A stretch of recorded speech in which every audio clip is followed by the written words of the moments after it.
I'm glad that's over. That was something, wasn't it? Yeah. Yeah. I think I did magic. I think I did magic. Yeah, I think so. Something. Well happened. Oh boy. I could use a drink after that. Yeah, I guess I we see assume if the Alder coffee has a machine liquor is still cabinet. coffee machine right now, so you can probably get something.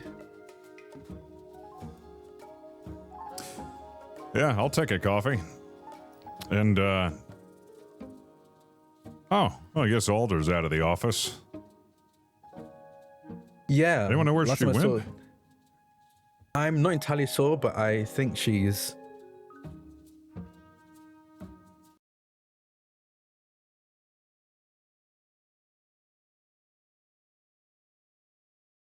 I guess. All right.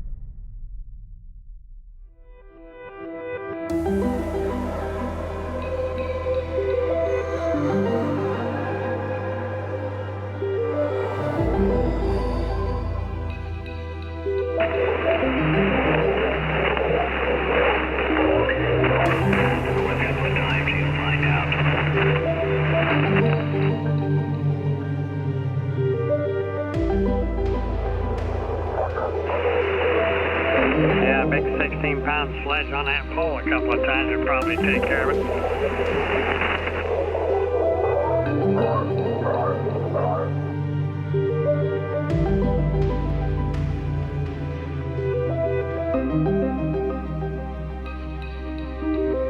You guys moved. Yes, we did. We had URM. Well, I've got it here. There's somebody nearby.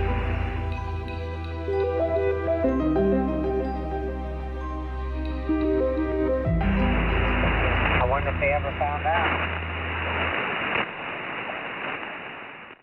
Well, now I reckon I ought to tell you a story about a little office that handles things nobody else will. You know, the supernatural, super unnatural, hauntings, hexes. The whole list is rather long, and we don't have near enough daylight for that. What you need to know is this. Ain't no script here. We make it up as we go. Music, sounds, etc. It's all produced for you live, like magic.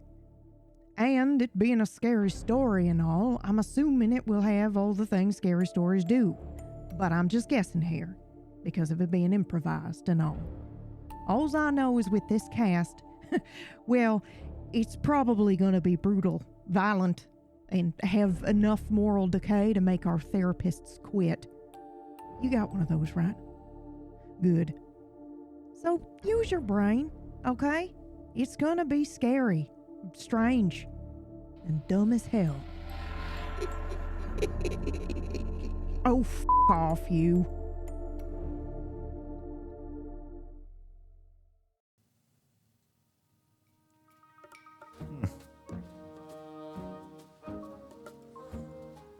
Oh, man. Yeah. Does it vaguely smell like coleslaw in here? Oh, that's right. We have that jar still. Oh. I don't think Why? it's coleslaw though, man. You don't think? What do you think I it don't is? so. Wasn't it a jar of acid or something? Am I crazy? No, there was a jar of coleslaw and there was also a jar of acid. I don't. Oh, there were two know why separate. you brought- Okay, my mistake. There were Two separate jars. Yeah. Yeah, don't mix those up. I think it's quite obvious. Yeah. Yeah, the acid has this, well, it's bubbling. The Yeah. coleslaw is, And it was going to be acid. Do not eat unless unless it's that- well, necessary. That's what Alder said. That's what Alder said. Unless Well, maybe you have to. as long as we're not ordered to do something as crazy as eating acid, let's just not gonna- leave it where it is. I'm not going to eat the acid even if I'm ordered to. Just to clarify. Hey, Because- did Harry walk in with us or? Yeah, buddy system. He's ready. Oh, Okay, the buddy system has immediately failed. I didn't realize there was a buddy system. It was. Oh, well, it worked for you two at least, so that's something. well, that's not good.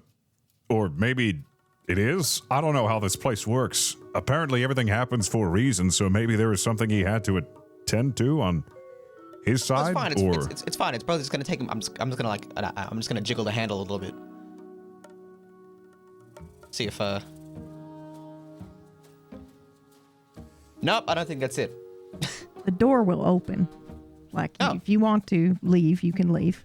But you need to roll a D100. No, I'm just kind of like any second now. He's gonna.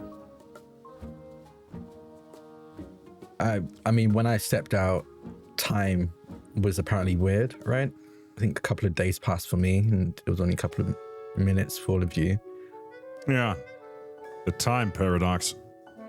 Oh, speaking of which, we still have that experiment. You had a chance to go back to... Well, actually, no, we haven't. Go back to your apartment, To see my if that house? ice cream melted. Yeah, see if your My ice cream kitchen? melted, if the light bulb's gone. No, I haven't done that yet. That doesn't have to be immediate. We could... Do you want to go home? Do I want to go home? Yeah, I mean, like, have you? Do you want to? Have you just been staying here the entire time? Personal question. Super personal question. Oh, sorry. I should probably collect some things from there, to be honest. Left a few personal possessions, so maybe I will do that today. Once we figure out where Harry is and where Alder is. Well, I don't think we need to worry about Alder. I think Alder's fine. She's been at this far longer than we have. And, you know, like she says, I mean, everything kind of happens for a reason here, so... Yeah, Alder's been at this for far longer than we have. I agree with that. Yeah, That sentiment. so- Yeah, I align with that. And I think Harry should be fine, but then, of course, if Alder were here and we asked, hey, is Harry fine? Then she would say, well, it depends. Yeah. Is this the trend you've... I haven't noticed this with older. Is it, You haven't? It does always... maybe I'm not observant. Does this always depend? I feel like you haven't been conscious for any of the conversations we've had with Alder. It's always That's obscurity. I'm going to be so honest with you. When I walked in, I was holding a beer. I'm still a little bit buzzed. Fair enough. Okay. Yeah. Yeah, Alder Nothing kind wrong of with the talks like libation. Alder kind of speaks like a lawyer, you know what I mean? Like it's always the well, if, when, and then, you know, potentially, and by the by, and you know, it's never a clear answer. It's always some kind of loophole or clarification or Yeah. To be fair, in her defense, I don't think there are any definites in this world, just so far as we've seen. Or maybe there is, but we haven't found out yet. So it's all up for discovery. yeah.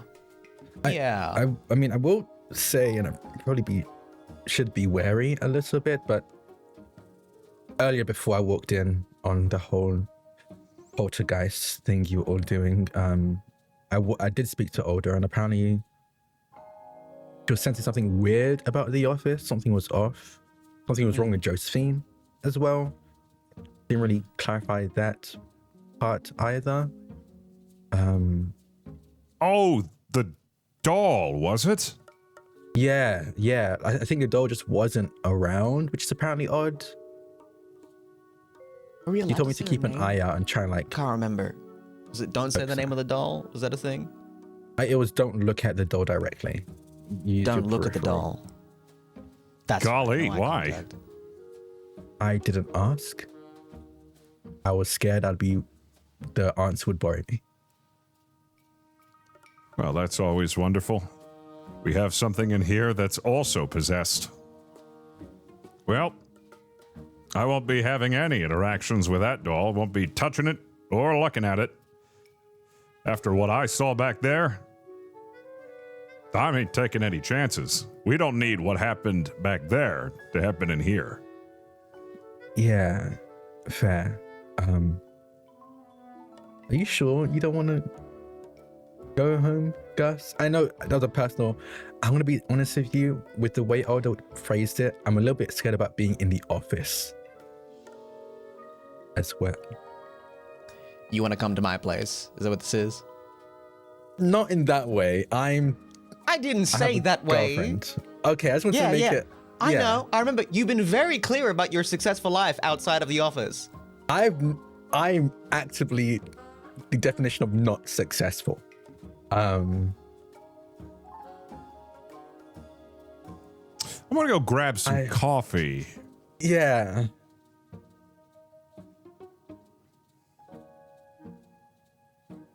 Okay, the curse may have overreacted slightly. I'd like to apologize. Didn't mean it. It's fine. I didn't realize I was touching a nerve. No, it's fine. You can come to my serial killer's kitchen if you want to, if you really want to. I said that before I knew it was your kitchen. You said that like it was gonna completely justify. Yeah, as I started saying, I realized it wasn't better. going to help. It was just a unique kitchen, and it I might called just you be ugly different before to, I knew you. It might just be like a time period thing, you know. In 2025, we have very, very different decoration styles, in decor. We don't have to go to. We can go to mine. I have several things I need to take care of anyway. So if you want to be a buddy when I do some chores, we could do that as well. I do need to visit mine, regardless. So, you know, it's, and I guess, I don't know, buddy system. Buddy system's really tricky when there's only 3 people. They have 3 buddies. Do you want me to tag along this? Seems like you two have something going on here. I don't want to be the fly on the wall. You can. No, you can come. You should come. It's fine. To help you run errands? We also got to do the paperwork on the. I mean, I don't really have any errands to run. I just have mail to collect, and I need to collect my personal effects and bring them to the office because that's important. You have a goldfish to feed, cat, maybe a dog. If I had a goldfish, the goldfish would be dead by now because it's been a while since I've gone back. No, I don't have any pets. It's not really my thing. Neither do I, besides a stray cat that keeps stopping by my house and dropping off various objects. Like, once it was a shoe, and one time it was I think it was a gardening shovel, and I don't know where this cat's got. I think it's pilfering from somebody and dropping it off and planting evidence, try to get me in trouble. Sorry. When did a cat? When did the cat's been doing this. When did the cat start? I guess time doesn't really matter because we're all from literal decades apart. I recently came across a stray cat as well. Kind of more or less adopted her. We call her BB, but she was a stray. Just started following Madison, and just showed up on our front doorstep. That's normal for cats. Didn't drop stuff off like yours is doing, though. Well, this cat's like planting evidence at my house. I already had one neighbor knock on my door and ask why.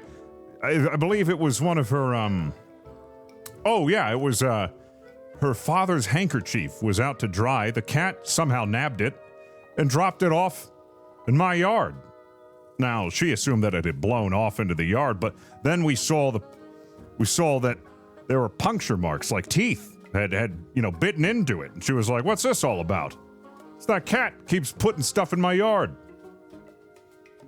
You've seen the cat, right? Like you've visually identified the cat? I've seen the cat. Okay, all right. Because I've seen it drop stuff off at my house. One time it dropped off a whole fish, like a live fish. That's got it from the river. You're describing a cartoon cat. No, I'm being serious. This cat has done that. I've seen it with my own eyes. And it happened ever since I got back. The cat wasn't there before. I come back home. Just suddenly this cat's causing all sorts of mischief for me. maybe it wants to get your attention. I think like it's trying to straighten- plant evidence. That describes intent to the cat, which, in my experience, most cats, I mean, they are malicious by nature, but, you know, not normally in, like, an informed, like, conscious fashion. I'm waiting for it to drop off like a ski mask that was used in a robbery. You're gun convinced missing a it's trying to bullet. frame you. It's doing something because it just keeps dropping stuff off, stealing from other people and dropping it off in my yard. Cat burglar. That's a good one. I should write that in my... Actually, that's a good story headline. I think I might take Thanks. that. If you I'm don't here all mind. week for however long this week lasts, which might be forever. Yeah, I do wonder how that time thing works. You said that it had been days for you, Akachi, but it only Yeah. been really minutes for us, so... I guess if I were to step back through that door and wind up at my house, only minutes? Well, Yeah. I mean, how does that work? Who knows? Because I don't think there's a strict rule, I'm guessing, because I'm from 2025. Still sounds weird. You're all apparently not. Yeah. And that seems to work fine. I don't know there's a strict rule when it comes to time. I think it's whatever the office feels like in the moment. Yeah, it's strange. Kind of has a mind of its own. You can't really decipher it, but it seems to have some sort of narrative, I'd like to say. Almost, in a way. Which is why I am a little bit nervous that Harry didn't walk in with us. Because Alder said that the office was acting weird, feeling weird, like there was a presence. I don't know. And it Harry seemed different to Josephine at the very least. He seems pretty lucky, so he's probably safer than we are right now. That wasn't comforting at all. Wow, that sounded different in my head. We're the ones in danger. Knowing him, his luck has saved him from whatever impending doom is in here, whether it be that jar of acid, the jar of coleslaw, or Josephine. Speaking of which, if you ever see Josephine next to that jar of acid, move the jar of acid away from her. Just precaution, or do you have some insight? Precautionary. I'd rather not a possessed doll be in the vicinity of something that could potentially, burn a hole through the floor, and God knows what will happen if we burn a hole through the floor of a whatever this is. Might spring a lake. Yeah, I'll keep an eye out for Josephine. Yeah. Speaking of which, you haven't seen her, have you? I'm going to actively look for Josephine. I want to search the office for Oh Josephine. boy. Let's go. Would you roll for me? Okay. So I'm Do you have remembering any that special bullshit to help you with this bid? I don't believe I do. No. Okay. No. Is anybody helping her? I could lend a hand. I have some search ability, I believe. Yeah, you have some eagle Yeah. eye kind of stuff. So yeah. Gus, would you like to help as well? Yeah. Buddy system. Let's make it a Okay. team effort.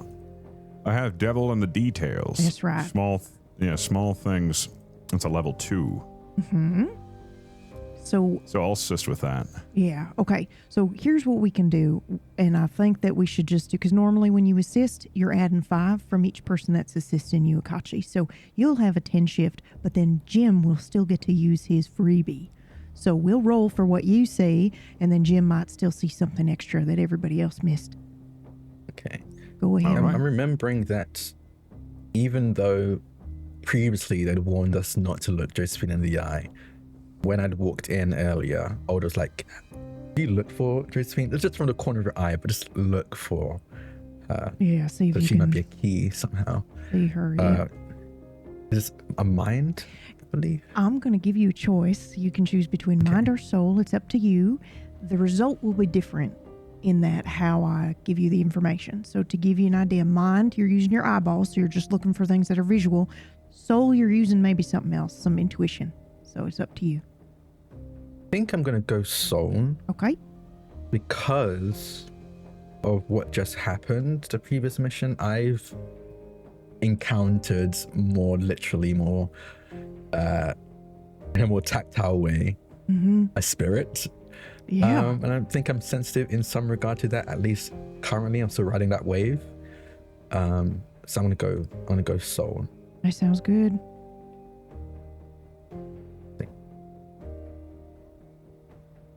Oh, by one. Ooh, by one. Would you? Ooh, okay. Now, normally taking a burn lets you re-roll, but if you want, I'll just let you take a burn to knock that to a success since it's only one off. But that's gonna take me to 4 bad. which means you have to roll for a minor condition, which can be cleared. It's not so bad. You know, we haven't really seen too much of it yet. I'll take a burn. Perfect. Okay, you go ahead and roll on that minor table then. All right, what you got? Uncanny aftermath. You suffer a hex rooted in folklore, the kind of thing people swear happens, but you can never quite prove. Perhaps you see shadows in the dark, in the corner of your eye. Hear a name whispered. Honestly, this is better for me looking for Josephine. Yeah. Hear a name whispered when no one is there, or constantly feel someone tapping on your shoulder. If nothing comes to mind, consult the uncanny table. Yeah. The Okay. uncanny table. Yeah, the uncanny table. So this is stuff like the Hat Man, stuff you might find on, what you would recognize today as Reddit, things like that, stories where people say, oh, I've seen Bigfoot. All of that can be rooted here. So whatever you'd like. You don't have to tell us right now. You can just slice it into the role play when appropriate. Okay. However, as you're looking around the office, is this your first time really deeply looking around the office, actually? I think this is. I think so. Yeah. I think the first time I was here, I was freshly grieving in a somewhat fugue state. And I think everybody kind of has taken a look around the office, but I don't know if you all have had time to really dig around and open drawers and things like that. So as you're looking around the office, I think, oh boy, so this is a success and you paid for it. You gave me a burn for it. So I'm going to give you a little bit extra than a normal success. So the first thing that you'll notice is you do feel something because you're not just using your eyes. You're deciding to kind of lean into that feeling and that encounter that you previously had. So you're going to feel a draw towards a couple of things in here. There is a low bookshelf on the far right-hand side, kind of by Alder's door. There's a pull there for you. There's also a pull immediately to the left. You'll notice what Alder refers to as Miss Moore's desk. You've not seen anybody there, but there does appear to be like a desk. There are some pots and flowers and things, a couple of candles that are lit. And then there's a draw kind of to that area. And then to inside the chief's office, my office. And that's it. Those are the things that call to you immediately. And I will continue this whenever you go to said locations, should you choose to do that. And then, Jim, I'll give you your freebie after we figure out what Akachi sees. Where are you looking, though? Are you kind of looking with Akachi, or are you moving somewhere else in the office, actually? I should ask you that. Yeah, I mean, I would be looking at, anywhere that Akachi isn't. Okay. So trying to, spread out the search. Okay. So, Akachi, where do you go first? I think on combination of instinct and logic, I'd move over towards Alder's office door. Yeah, okay. It is cracked a little bit. It's not closed, so you can go in if you'd like. There's a light on in there. But the bookshelf, does seem to be like an empty spot on that low bookshelf that your eye draws to, but you don't see any sign of Josephine. Now, if you'd like to go into the office, you may. Yeah, I'll slightly push the door push the open. door so that you hear a little as you open the door. There's like a weird round lantern or light that's on her desk that's glowing. There does appear to be things on the desk. Other than that, there's no sign of Josephine and there's no sign of Miss Alder. No one here. But she doesn't mind. I'm gonna walk over to her Yep. desk. Okay. Now, let's see if I can do this in a sneaky way. I'm going to see if I can show this just to you. Do you see that, or does everyone see that? I see it. Okay. On my roll 20. Does anybody else see it? I I don't think so. Okay, perfect. I did it right. Okay, so then you see Okay. these two things next to each other. They seem to have marks all over them. You will see like a black pen and a red pen on her desk. It seems like she's made most of these notations here. And you see them side by side on her desk. Meanwhile, Jim, outside the office here, you're drawn to the opposite of where Akachi's going, so you're going to Miss Moore's desk. And I think there's a scent that you get from these flowers when you're over here. They smell fresh, even though you've definitely seen them previously when you've been in here. They don't seem to be wilting. They don't look like they've been, freshly watered, in that they don't have any spray or anything on them, no dampness, but you can kind of still smell that they smell like they've been freshly cut today. However, your eyes are drawn to this painting on the wall behind what looks to be a tea station or a coffee station. And I'm going to say you are a very observant individual. And the last time you got coffee here, which may have been a couple seconds ago, you did not, this was not the way that you're about to witness it now. But you see this on the painting. And let's see if I can do this. I'm going to show everybody this one.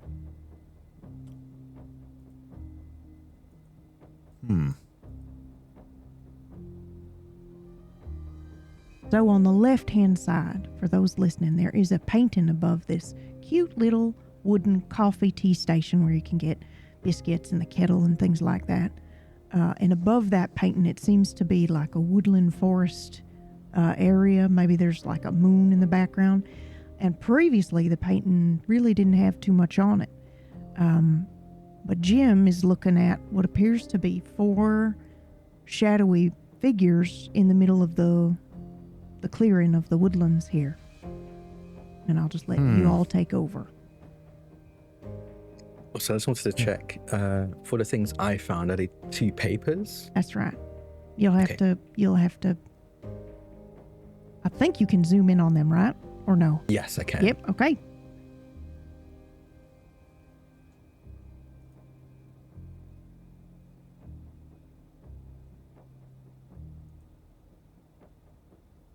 No sign of Josephine here, but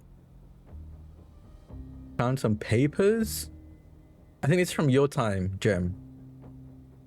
1946, Oh, yeah? right? Yeah, well, it was 47 when I came here. But, Okay. yeah, around my time. What sort of papers are they? A lot of these, have bits crossed out or highlighted. The Something Advocate. Sounds like a newspaper. Yeah, the headline on it is that veteran returns home to missing wife. No foul play, Right. says police husband, won't concede. Where'd you find that? It's on Alder's desk. There's 2 of them. I'm trying to figure out what the difference is, or if they're just 2 of the same things. She had that on her desk?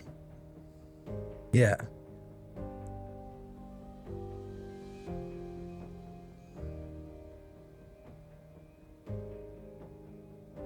Interesting. Good moon morning. What's that about? Why would you want to? Okay. Yeah, but no Josephine here, and no Older from the looks of it. Should we ransack Alder's office to look for clues? I feel guilty taking this off the top of her desk. If you want to go any further, and I'll walk back out of the office with the papers in hand. If you want to go through Jaws, I will leave that up to you. I've already seen this paper. Oh, is it, so it is from your time? Yeah.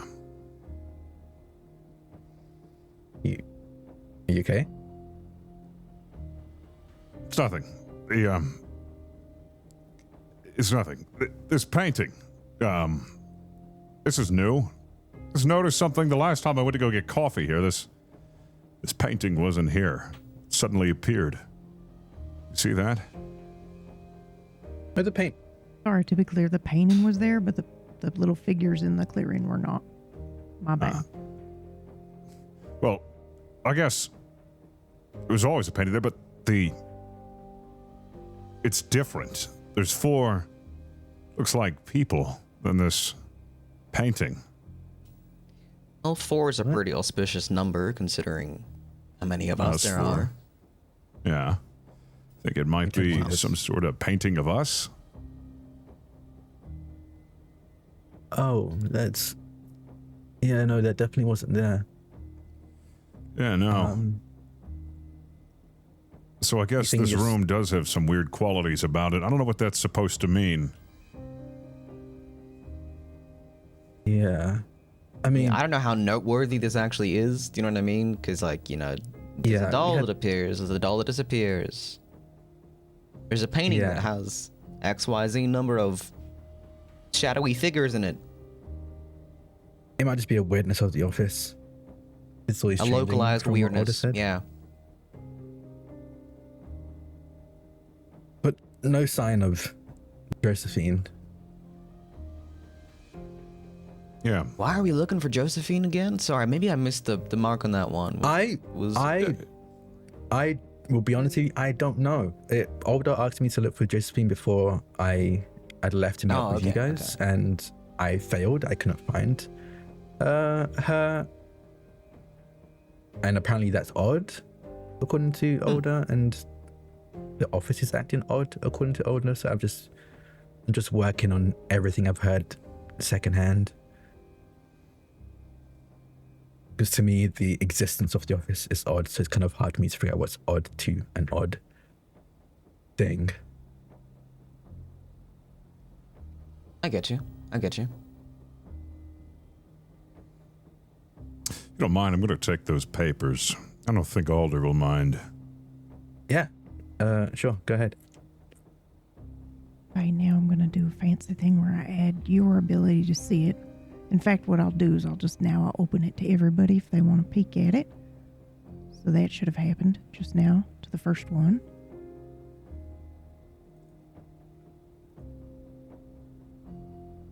And there's the second one. And for those watching right now, don't worry, I'm about to show you as well.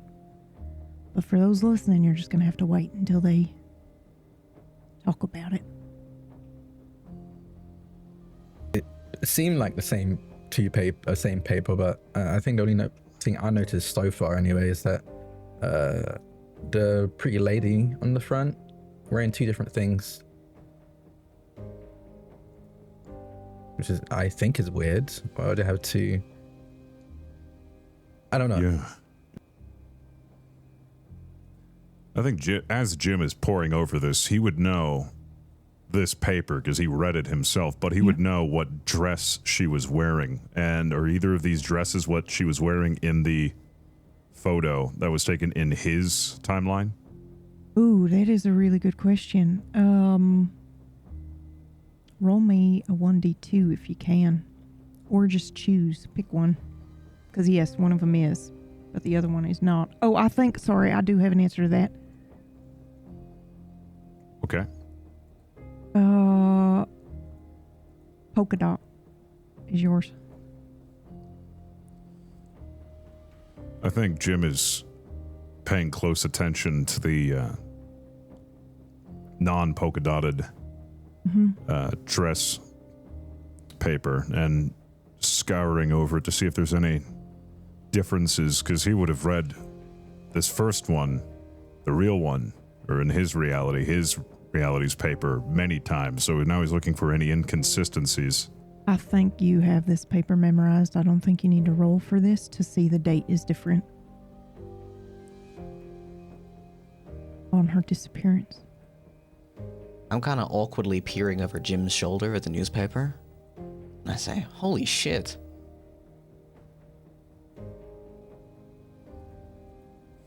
5 cents?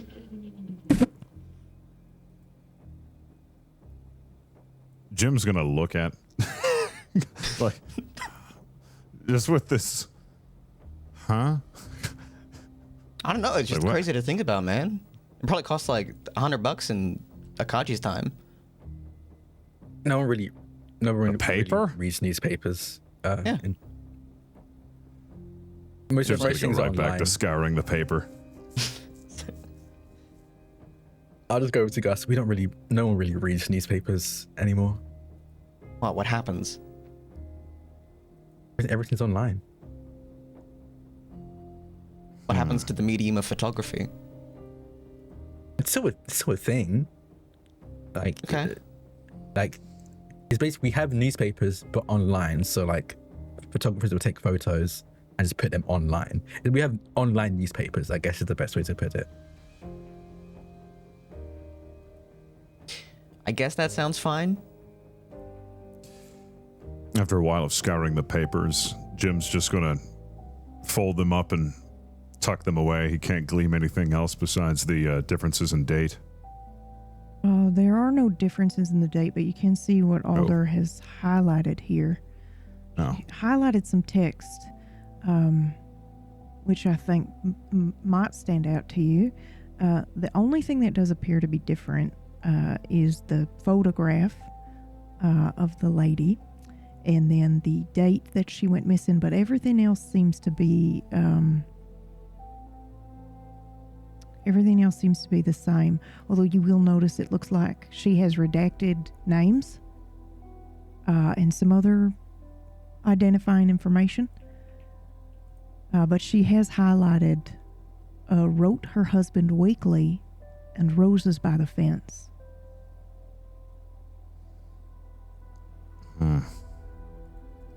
What does that mean? What does why- what mean? I just find it very odd that Alder has this paper. She's been doing her own research into this. You can tell. But it doesn't make any sense. How is Why it that doesn't she it? disappeared on a different date? The last one doesn't make any sense. Because that had been right when I was deployed. The other one is... I don't get it. Do you know this lady? Spring, April 19th, 1945. Where was I? April 19th, 1945. Where was I? Louisiana, no. Wales. We had just gotten ready. We're in Wales. It's the last time. I sent her a letter. It's the last time before operation. I wasn't there yet. Couldn't have been then. Well, that doesn't make any sense. It doesn't make any sense. This is when I left for basic training. This was when I was about to leave. Where we touched down in Normandy. I don't get it. There isn't anything that's making sense here. Hey, Jim, is everything okay? Yeah, it's fine. Sorry. Do you want a No, drink no, of it's- something, Jim? Can I? Yeah. I think I have to go home. There's something I need to confirm. Okay. To want us to wait, come- as in to 1946? Home 47. or 1947 47. home. Before all of this, I've been working on a case, and it's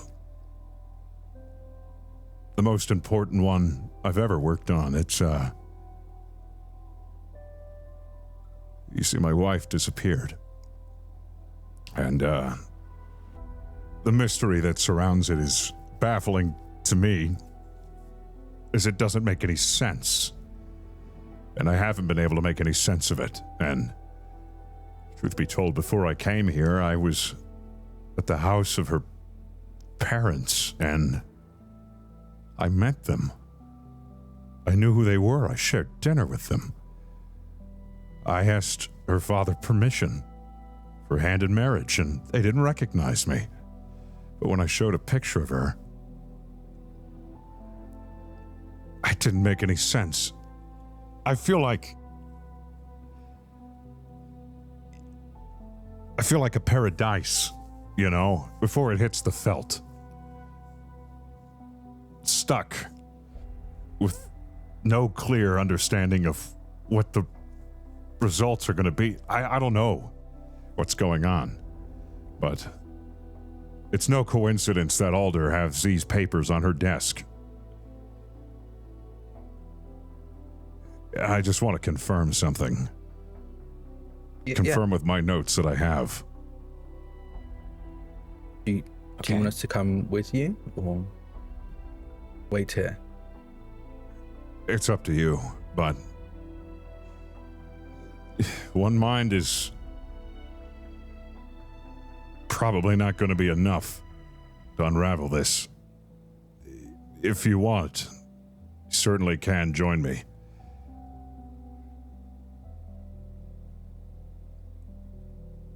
I think,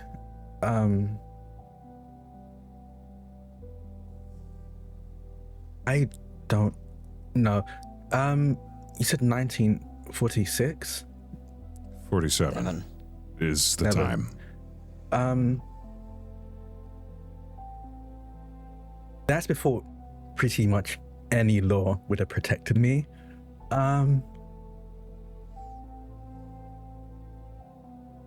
So I think I might stay here.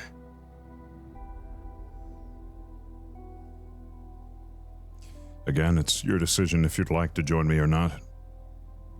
I won't judge you. This is, again, something that all of this is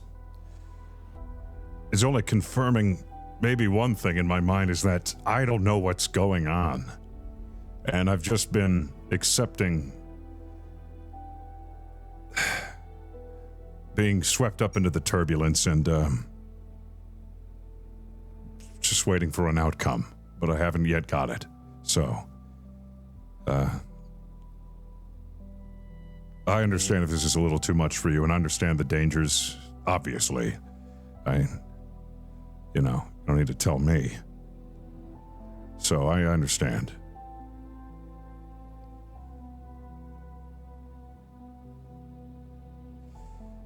Gus, you don't have to go if you don't want. If you wanted to keep Catsi company. I won't judge either of you. I know how you feel. So, now, if this buddy system is going to mean anything, some of us have to stick together, at least. I mean, I'll watch your back if you'll let me.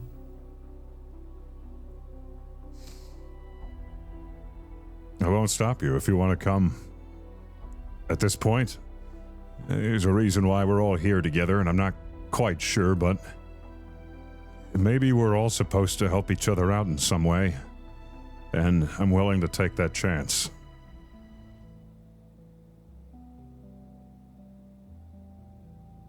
Yeah, let me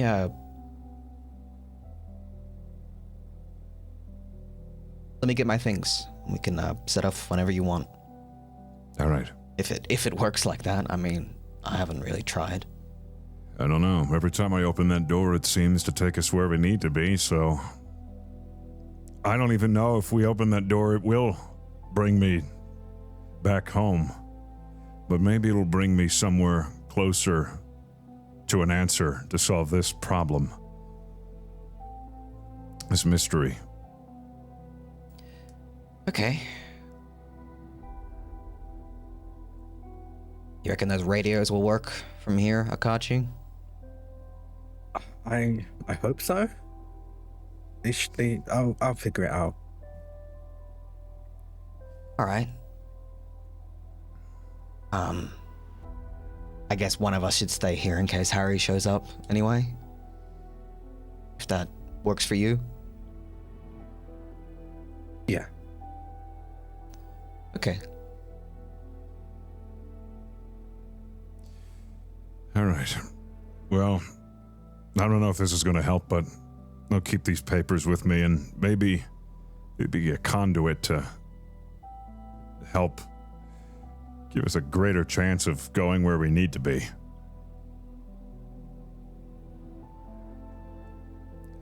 I guess with that, I'll don my fedora and I'll reach into my pocket, and I still have that note. It's the last one that I haven't opened from her. Well, haven't opened since the day I read it. And I kind of clutch it as I open the door. Okay. The door works, and I'm telling the players this because then they get the fun roleplay part of making a decision and going with it. The way the door works is it's going to take you to where you need to be, not necessarily where you want to be.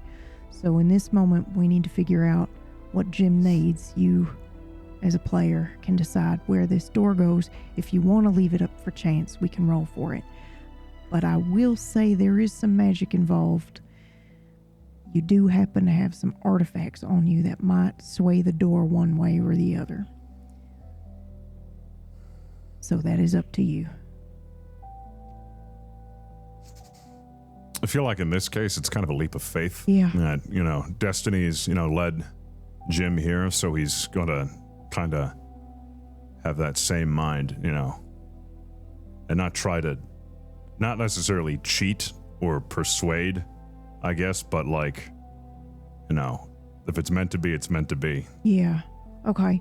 So the way the office door will take suggestions, how about that, is sometimes if you're carrying an item from a specific time, as you walk out the door, it'll try to put you in that spot.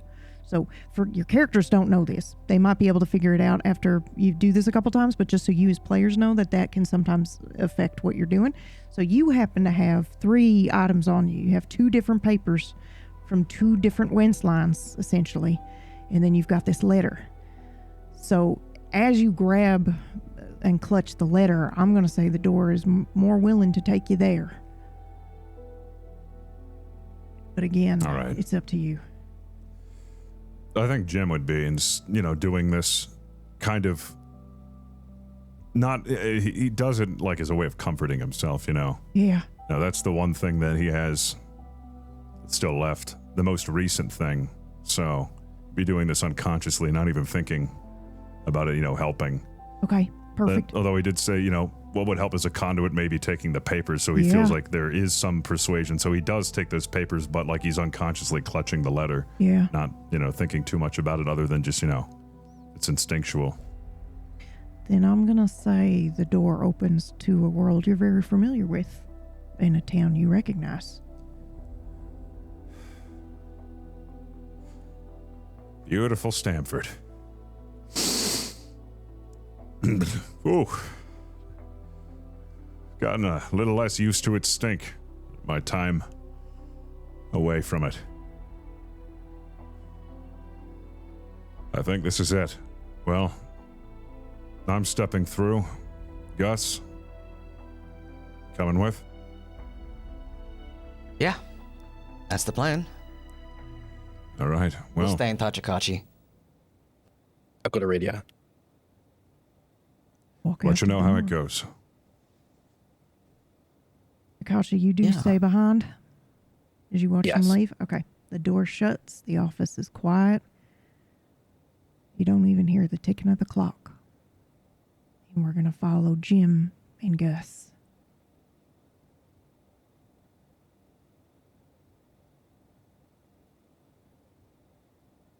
Which street are you on, Jim? Where do you think this dropped you off? I think it'd be on Main Street, so Yeah, that's what I was thinking. right in the heart of Stamford.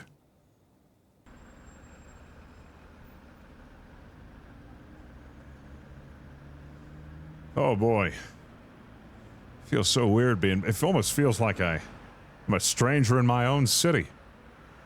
I've not been here for so long. Can't remember the last. Well, maybe the first time I felt like a stranger in my own city.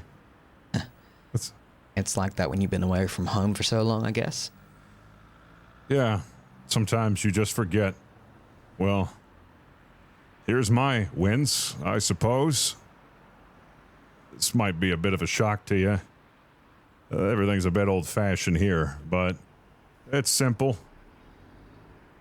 But it's got its charm.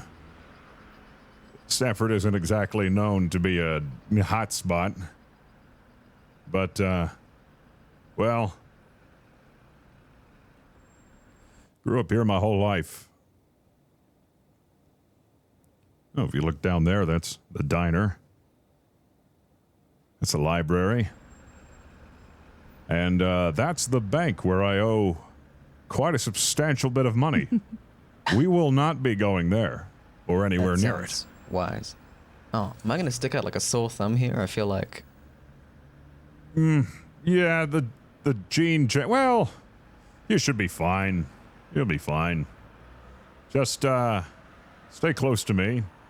And if anybody bothers you, tell them to mind their own business. Cool. I mean, swell. So, I don't know why it put us in the middle of Stamford. Usually, the only reason why I come down here is to get to my office. And it's not on Main Street. You think I can afford an office on Main Street? No. It's all the way back near, far off in the, less, well, as you believe it, the city can get a lot uglier looking than this. More over in the industrial part. What's the main export from here? I couldn't tell you. I've lived here my whole life. I don't know how this place sustains itself. If I'll be honest with you. Smog and bad feelings, maybe? Yeah, mostly. I'll tell you that much. And, it's also good to keep your wits about you. There are some shady characters here, and some of them might specifically be looking for me. Am I gonna get roughed up by a debt collector while we're here? Well, I will. If you decide to help stick up for me, you will too, but they're mostly not active around this time. What is it? I'm gonna look at the clock. What time is it? Ooh, okay. Have you looked at your watch inside the office before? You did, right? To see if it was moving? Mm-hmm. Okay. Whatever time that it was when you left, when you were looking in the office and it was stuck, and the moment you pull up your watch and begin to look at that, let's say it was 4:30 because all the watches were at 4:30, it starts to spin slowly and then quickly until it goes to about 2:10 in the afternoon, and then slows down and stops. Was that 1 or 2 full rotations? So was it like a day that had gone by? Yeah, let's say it's 2 full rotations. That's right. Okay. Clever. Well. So there is some sort of disconnect in time, but it seems only a day has passed, and...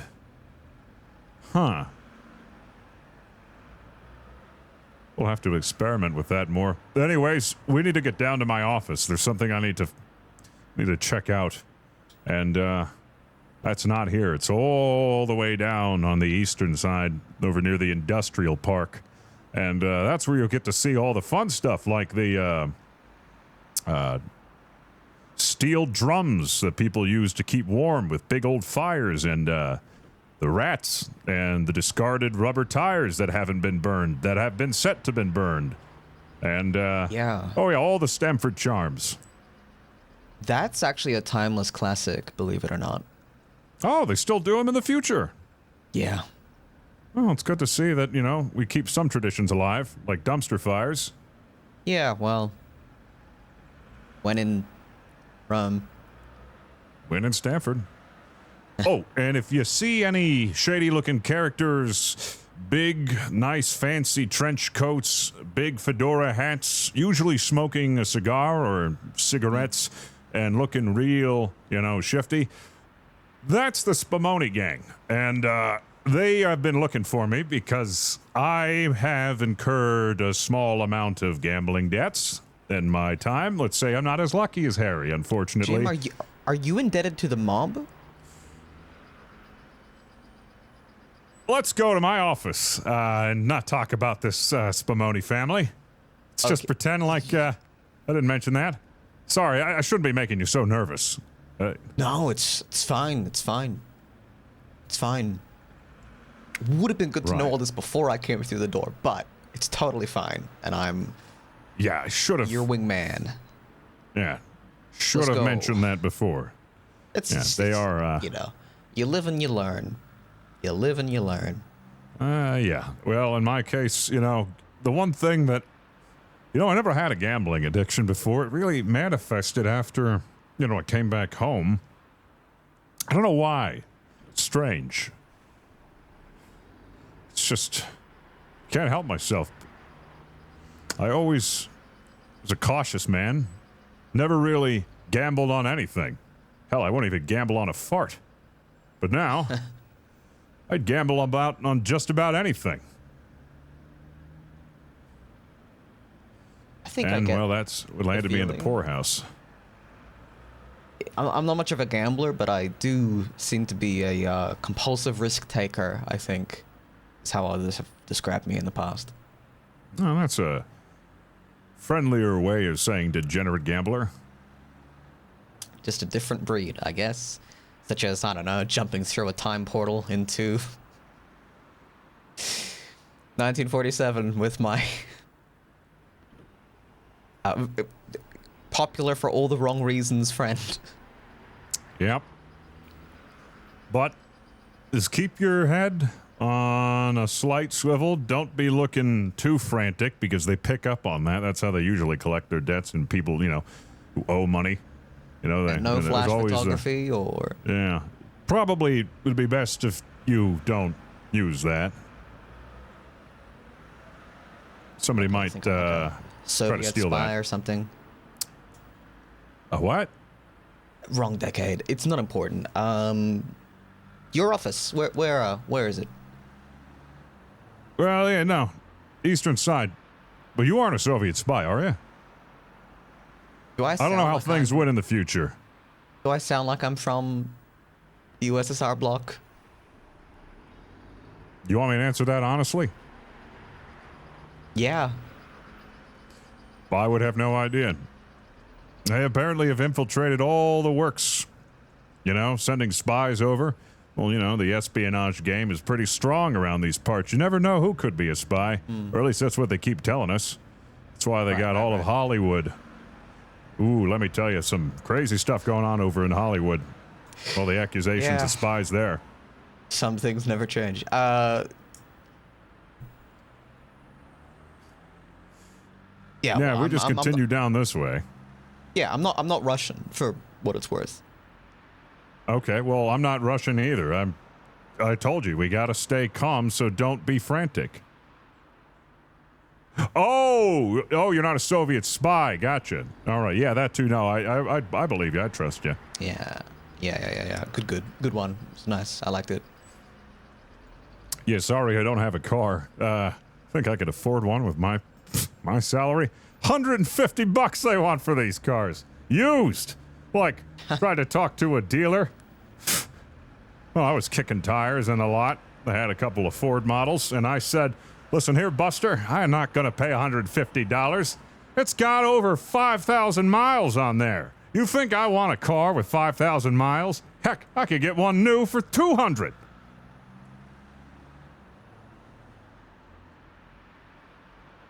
What's wrong? It's a lot of newspapers.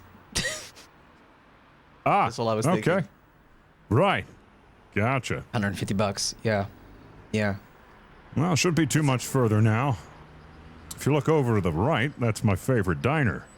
They, they still hand out free chili to the vets, which is why I go there. Yeah, you landed in Normandy? Yeah, well, D-Day had already happened. They cleared out the beaches, and by the time my battalion had landed, everything was already well established, but then we had mobilized over to the French countryside.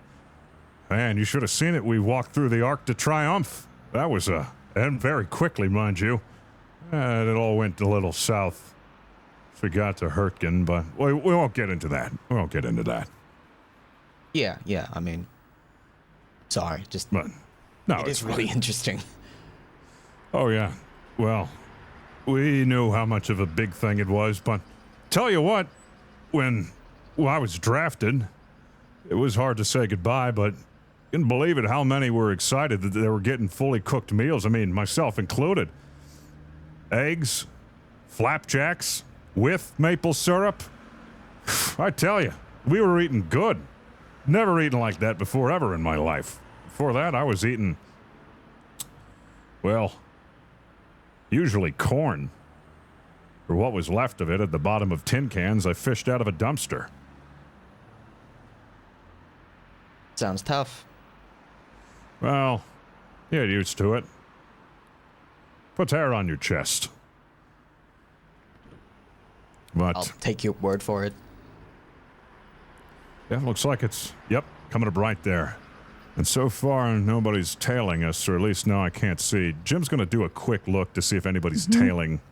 Oh, that's very good. Okay, go ahead and roll your mind, please. But to use all my brain power to make sure we're not being followed. Yeah, you can have a 10 shift on this, so when that pops up, you just put the 10 in there and then hit roll. You're Okay. familiar with this area. You know exactly who to be on the lookout for. Ooh, 56. So again, in this system, it doesn't necessarily mean that you fail, but it might mean that you succeed at a cost, as in they might also notice you. And I think that's exactly what happens here. I think you lock eyes with someone that's been watching you across the street, maybe one of the Spumoni brothers, you know, just like, or somebody that you know of them, maybe not them exactly, but you notice them and then they notice you noticing them, and then it's up to you whether you go in the office or not. I'm going to quickly shift my eyes away. Like, oh, I didn't realize they were going to stake my office out. How did they find it? This place, I just got it a week ago. Okay, change of plans. You didn't like put like a listing in like the paper or something, did you? No.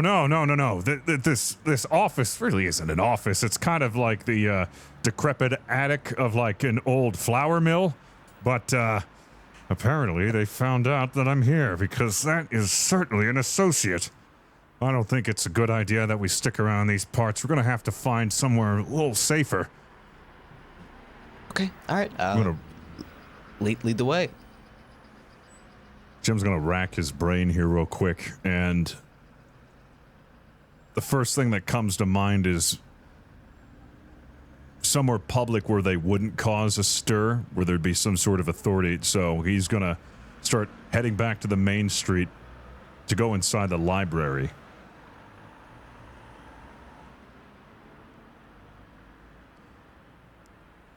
And, yeah,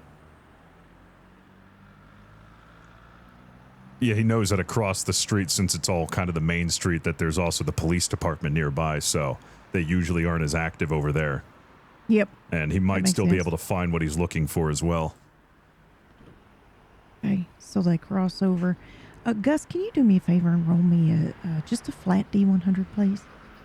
A flat D100. Yep, I didn't You want got to it. interrupt. 29. 29. Perfect. All right, please continue on your way. What's this library like, Jim? I imagine It's old. Yeah, it's old, but it's a bit of a bigger library for Stanford, right? Am I wrong? Oh, yeah. I'm probably wrong. It would be a time when it was like probably a little better off. It was built out of, brick, stone, so it's not like some small rinky-dink like wooden shack, but an actually well-established public library. And the main street does look put together, so it's certainly not a small library. And this is back when they still allowed smoking in the buildings, right? Just to Oh, yeah. confirm. Yep, okay. Immediately when we open Yep. up that door, it's just a plume of smoke, cigarette smoke, just pours out. I'd say it's That's rough. pretty busy as well. So as you open the door and you come in, you got that smoke. This is a 2-story library, and I think You see a very somewhat young, I think, woman with reddish hair, strawberry red, kind of behind the front counter. Her eyes are down. She doesn't acknowledge you. She's looking at something. She's got a little frown on her face, and her glasses kind of down on her nose. They are connected via chain. She looks about maybe 25, which I think back then is old to be working and not married and at home. I'm just saying what I think that times were, and they're unfortunate, but I think that's what it was. So I do think you see her, and I think you hear sounds of people, looking at things, but it's very quiet in here because it's a library. But I mean, it's not like it's empty. Mm-hmm. Go ahead. Hello, ma'am. Oh, hi. I was recognize looking. you. Probably Jim Spumoni. Nice to meet you, miss. Jim, nice to meet you again, maybe. Oh, sorry. We have met before. You just recently started working here. Sorry, I did. I just moved here. Okay, yeah, I remember. We did meet. That was about 2. I've been a little mixed up. I did tell you about the trip and going down to New York. Now I remember. Oh yeah, that's right.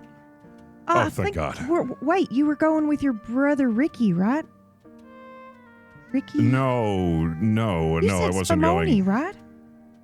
Oh, sorry. No, I'm so mixed up on my brain. Okay, no, it's Jim Ricci. Sorry, but the Spumonis aren't here, right? No, but how did you know they were going on a trip to New York? What? I'm confused here. Sorry, it's been That's a very, all right. very rough couple of days for me. I'm trying to get my brain in order. But no, Jim Ricci, nice to meet you. Nice to meet you. I'm Mary. And we have met before. I don't know why I've introduced myself again. Look, I'm a little That's all time right. pressed here, and I'm a lot's also been going confused. on. That's okay. Yeah. Oh, I'm glad we're in the same boat. I was looking for old newspapers. Do we have the... do you know where I can find the archive for... Oh yeah, that's on the second floor, all the way in the back past the stacks. Thank you. Yeah. Appreciate that. And sorry once again, I'm so scatterbrained. No, that's all right. I don't know if you could, but you do know the Spumonis, right? Yes. Now, I didn't tell you this part, but well, I'm trying to keep a low profile, so if Sweetie, you do... that's not working. Is it your first day on the job? What? You're like a new police officer, right? Are you trying to get information on the Spumonis? Because I ain't going to talk. No. Okay. Well, I do run my own private detective agency, but... Oh, that's where I know you from. I saw you in the paper. Oh, yeah. Yeah, your picture was in the paper next to the not so flattering article about your agency. Written by... Yeah. What's his name over at the paper there? Greg. The paper. That's him. Yep. That's Greg. You can't That's trust right. a single word he says. I mean, He's nothing but an alley cat. he works for the paper. The paper don't lie. Oh, the paper doesn't lie.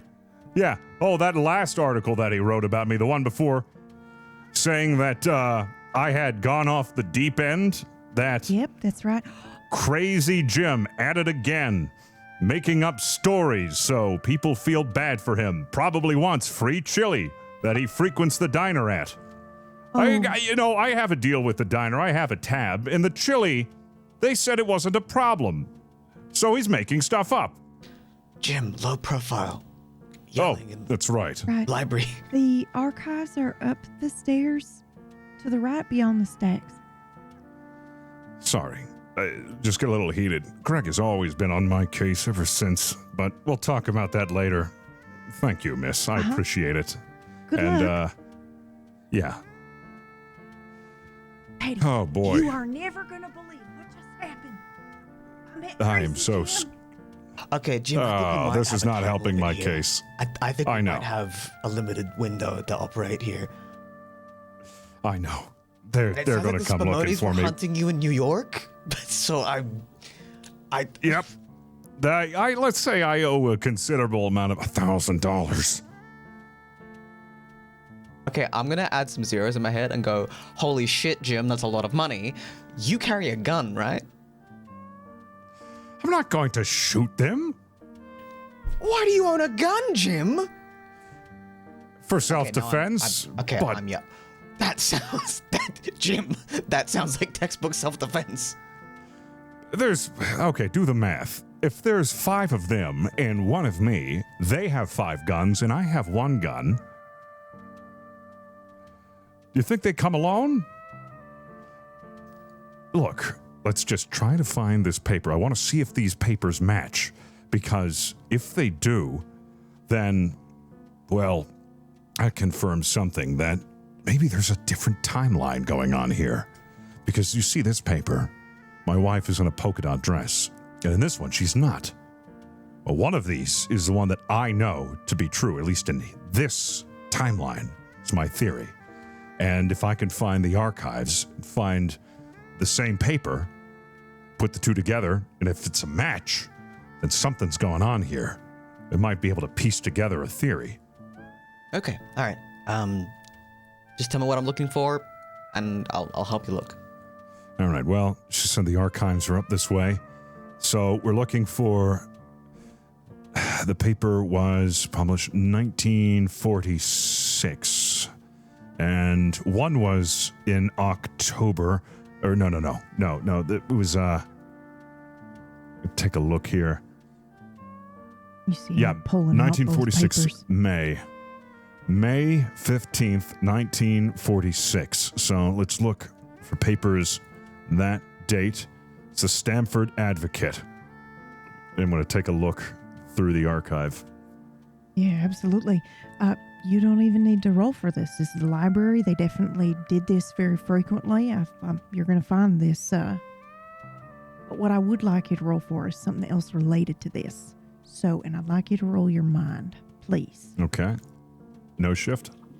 No shift.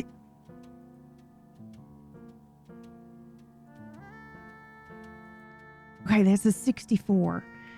So as you are kind of like clicking through or moving through the papers on this machine, right? Because that's what they used to use in the library. I think they still do that in the libraries right now for these really old papers. A lot of things Microfiche. a lot of things are digitized nowadays for those youngins listening. But back in this time specifically, it's like a little machine that you would kind of pull out and you'd kind of look through a viewfinder and it would be, I think, negative. And then when you found the one that you wanted, you would have to do some things to then turn it so that you could actually see it. It's wild stuff. You should look it up. It's very fun.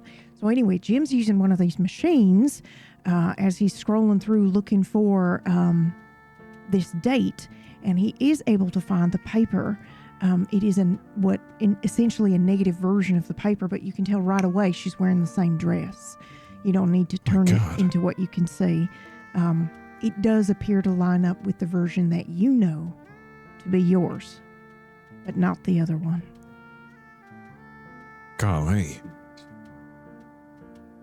All right, well, and I'm going to actually take this paper, stuff it away, so I can... But immediately I noticed that it's a match.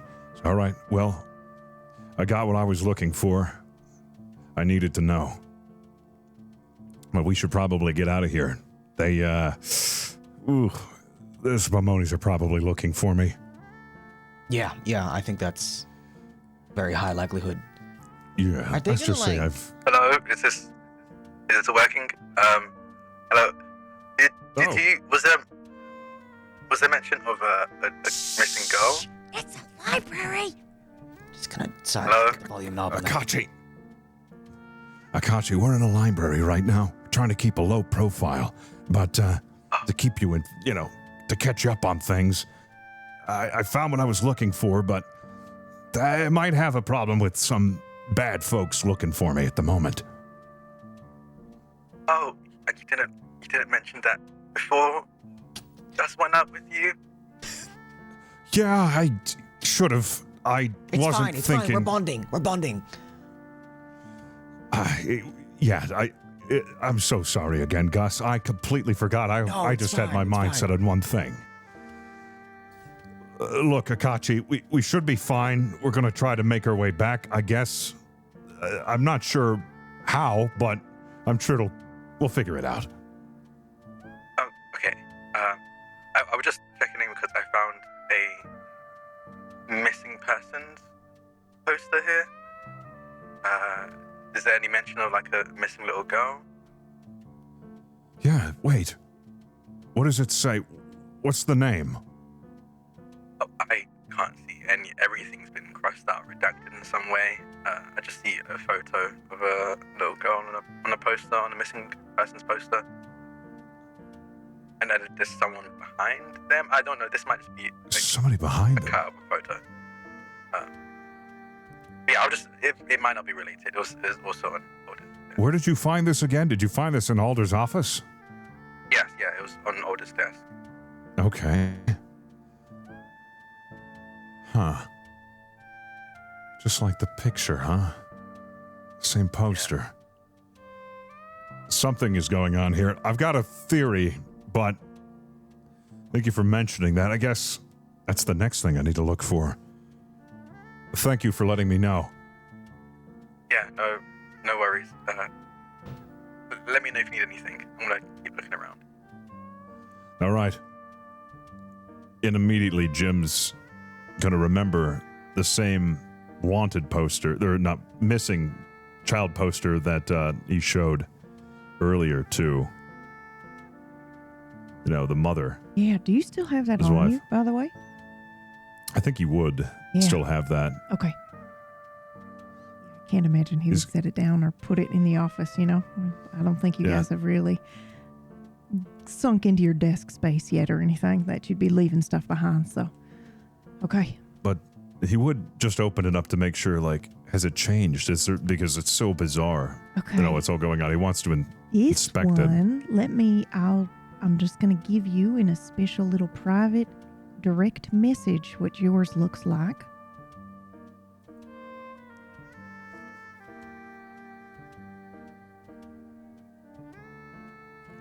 Yours doesn't have the marks on it, right?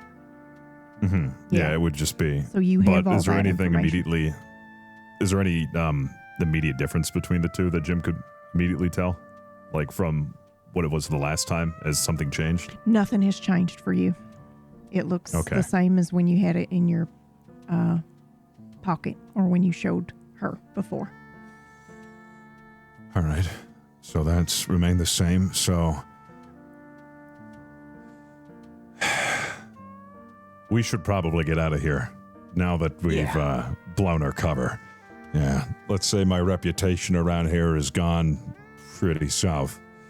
With the disappearance of my wife, nobody believing me, and that's why I had to start my own private investigation. And what the papers have been saying about me, my arch rival Greg, which we'll get into that later, that certainly hasn't helped. He's been making oodles of cash, oodles of dough, besmirching my name in the papers. People think it's a laugh riot. It's a library. Library! Sorry. Hey, he's going through some stuff, okay? Give him a break. Go through it That man just really... That We man will, just really... in fact. That's where we're going, and you interrupted us leaving. So how do you feel? Great, actually, knowing that you're leaving.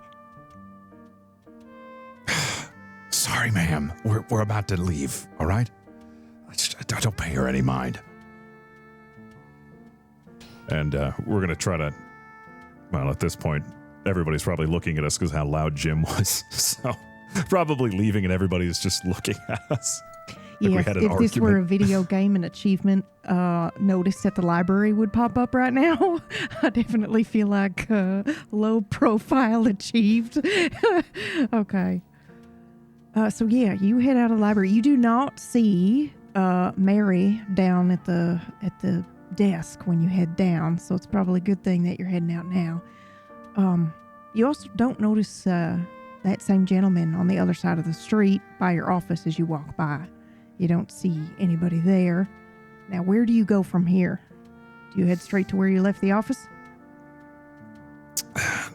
I think at that point, Jim would still be a little wary. Yeah. You know, they probably would be scouting out the office now that they've seen him there. So he'd probably be trying to head back home. Okay. Now, how far away from Main Street did you and your wife live? It would have been probably a good 15-minute walk Okay. up from the city. Yeah, so you guys are walking for a bit. Jim, you can go ahead and roll mind for me. You can have your plus 10 again.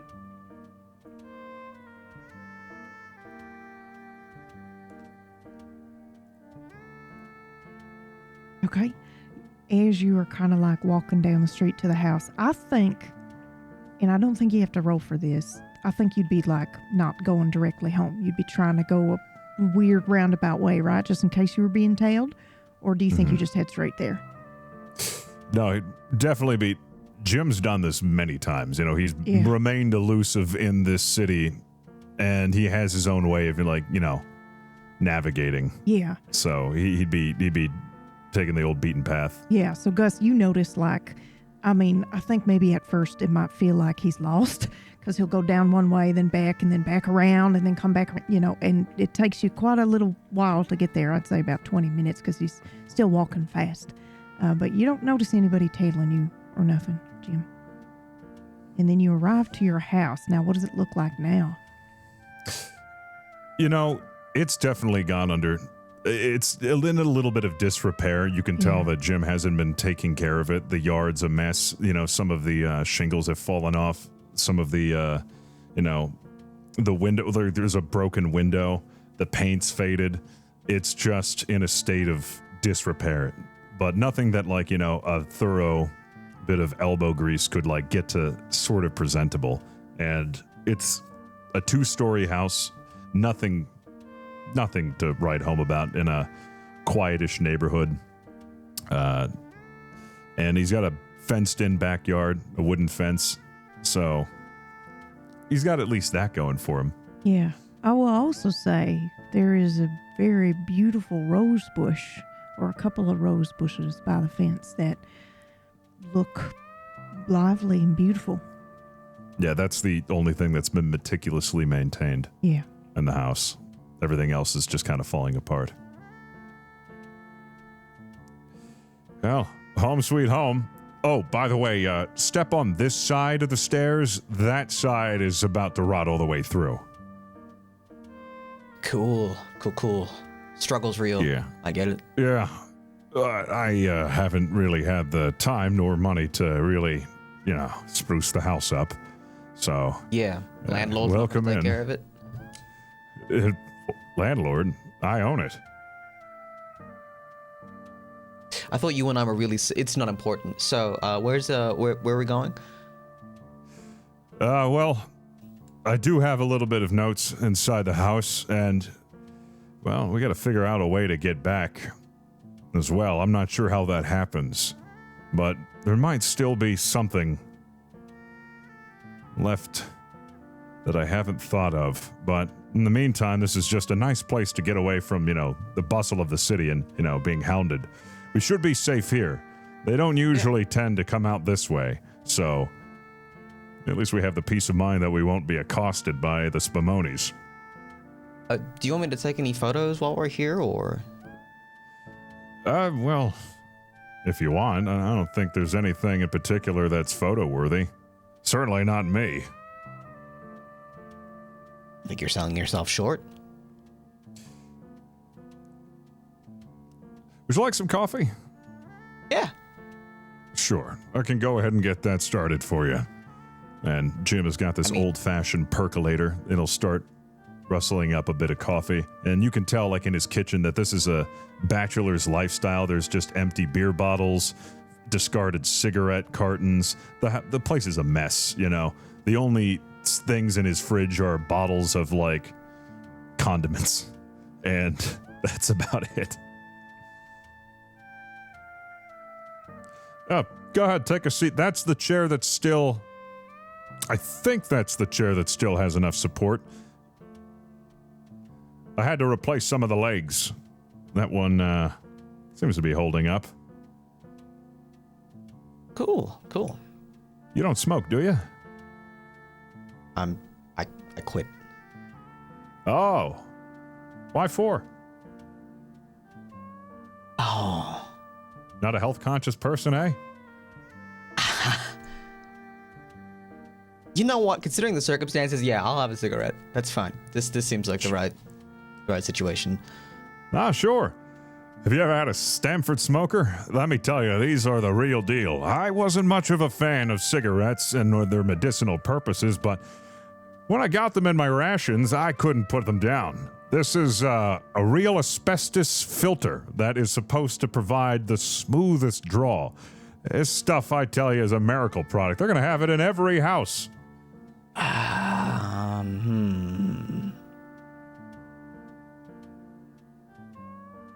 Jim? As he lights up a smoke.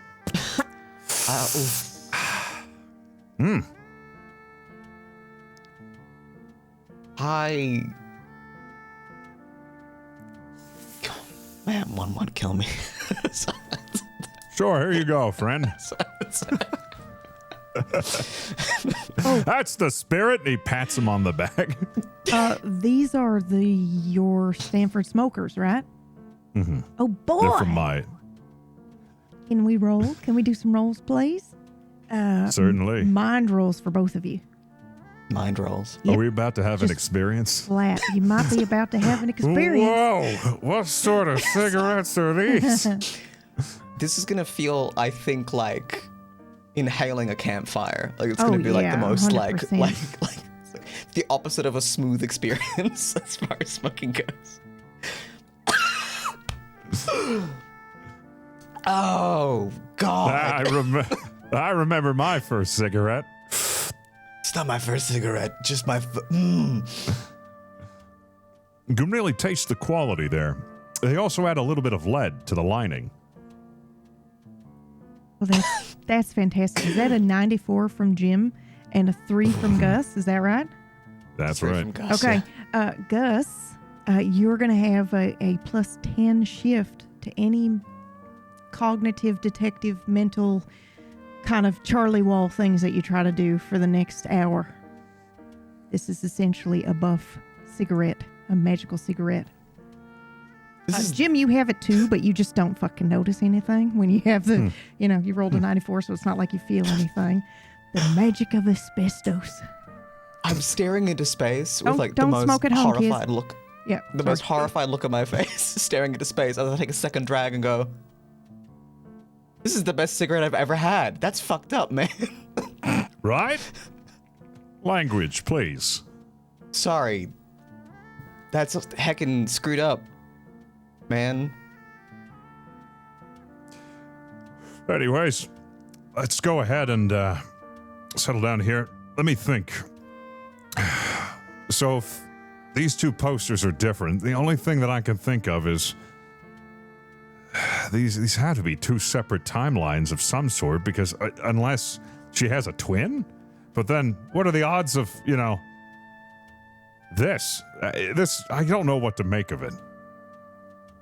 Well, a different whence, or maybe it's, I don't know, it could be something supernatural, right? Something that is created,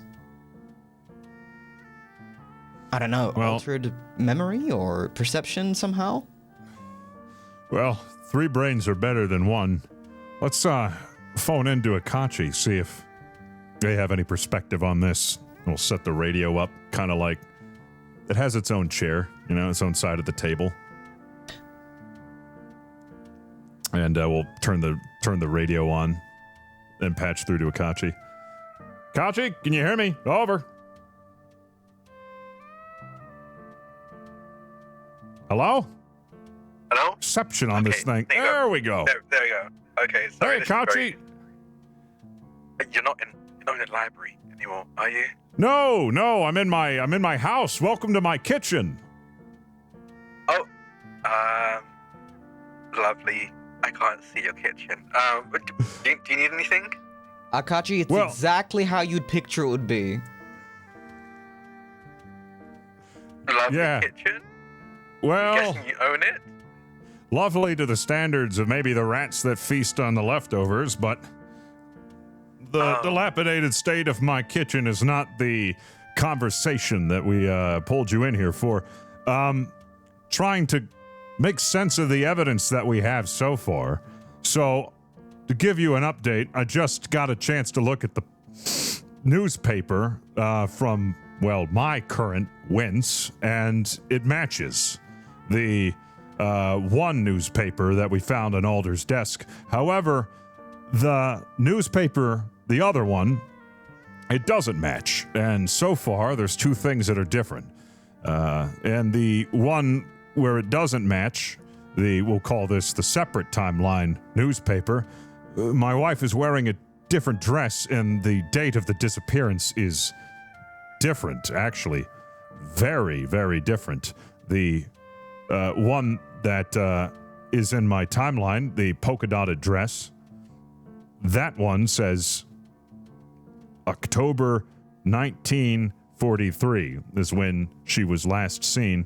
But the one where she's not wearing the polka-dotted dress, this is the one outside of my timeline, is, well, the running theory, April 19th, 1945. It's in this moment that I think we see Jim pause for a second. Looks like he's buffering, and then he reaches inside his coat pocket for the missing child poster.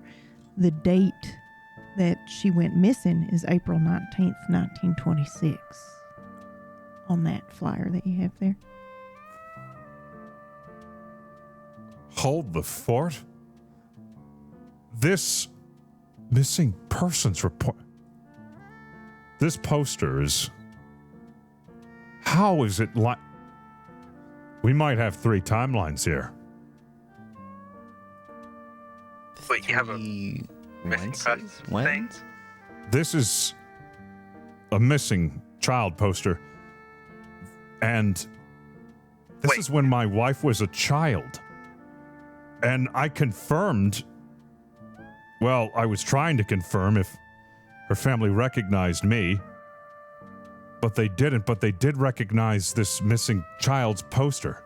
And I'm beginning to think that the third timeline is when she went missing as a child, but that would be such a far-off whence? There is a missing child poster here as well. Everything's redacted on my end, so Yeah. She a dark-haired girl? She's like dark hair, dark eyes. Can't tell too much, it's black and white. Yeah. Should be Beatrice Fiori.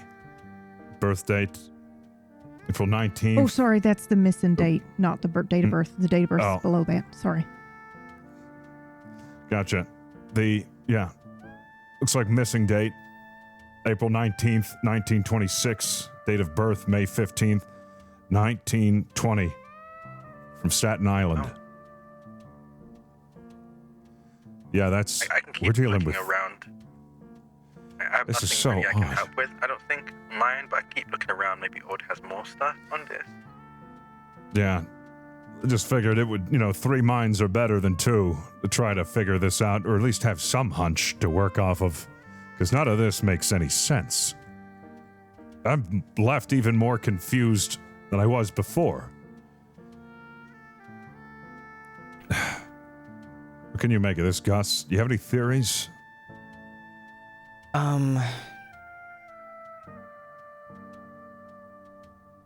Well, different wenses. How are these?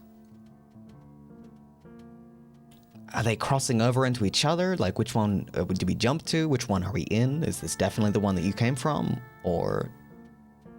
And again, because this is your... I can't seem to find the words. This is your... person? Your... that we're trying to figure out? My wife went missing. Let me Yeah. give you the full story. Or at least some context to what's going on. When I went off to war, I had a correspondence with my wife. We wrote letters to each other. And when I returned, she wasn't home. And the story that I got was that she had left shortly after I left. And that's when she went missing. But when I tried to figure it out for myself, nothing added up. If she left and went missing just weeks after I left, then who was sending me letters? And they were her letters. I knew that for a fact. There's no doubt about it. And so, that's why I've been searching, trying to find the answer to this mystery. I went so far as to visit her parents. We had met before, but before we got married, I got to meet her parents and ask her father's permission to marry her. They didn't recognize me when I went to go visit. But they did recognize the poster. Now, I didn't confirm whether or not they didn't give me an answer, but by the way that they were acting, they seemed to know that missing child, and my theory is that that was their missing child. But if the timeline is that in my timeline, she went missing as a child before I ever met her, but I did meet her, and then she went missing when I went off to war. And now there's 2 different times when she disappeared. Once, just weeks after I was sent off to training, and then another when I was weeks away from landing in Normandy. It doesn't make any sense. Well, you and I and Akachi and Harry, we've all experienced that, time and place, and the combination of those 2 things is not a given. But I guess the question, you know who wrote those letters? Like, you recognize it, you know the writing, you know who it's from, presumably. I know for a fact it's her writing. And there's no doubt about that. And the last letter that she gave me, the one that I received just before I got thrown into the thick of it, it's what really kept, hope in my heart. I have it with me still. But there was one letter that didn't make it. The one letter that I know didn't make it. And I don't know what was in that letter. But, yeah. It was her writing to me while I was away. It was. It couldn't have been anyone else. Okay, so there's a missing letter. How do you know about the missing letter? Well, let's just say I know. We'll leave it at that. I know there's a missing letter, one that I didn't receive. And you're the kind of guy that would chase up, if it had been lost in the post, or if, If I had the power to get it, I would have. But I didn't. And now I feel like I'll never have a chance to get that letter. But maybe I do. I don't know about that, Jim. Yeah, just about to say, with the power of Wentz, I might have a chance to get that letter. I've already seen a letter magically appear in a mailbag, so I don't know, Jim. Maybe there's a ritual or a spell or someone we can talk to that can figure out how to... I don't know, maybe there's a supernatural dead letters society that we can go through in order to track it down. Possibly. And if not to conjure it, when we step through that door, it seems that we are, as you can see, this is my timeline. Everyone knows me here. We can step into what it seems to be any Wentz, and maybe we can step into a Wentz where I have a chance to get that letter. Okay, well, we just have to figure out how to get to that. Whence? But the dangers that are going to be associated with getting that letter are far greater than I could ask anyone to, shoulder. It's going to involve... Well, I just wouldn't feel comfortable asking you to jump in to get it. It might have to be a solo mission, because it's not going to be safe. Well, the thing about that is I have a classic, risk-taking psychological profile. It's a whole thing. Wait, what? I mean, it's not supremely important. The thing is, Jim, do you believe in Kismet? Do you believe in fate? Do you believe in those things? Well, there's a difference between belief and faith. And do I believe it exists? Certainly. But do I put my faith in it? No. Well, I'm also looking for someone, traces of someone, and my last contact with them is also a letter. So that tells me that there's a reason that you and I have met. And maybe I didn't get it before, but I think I get it now.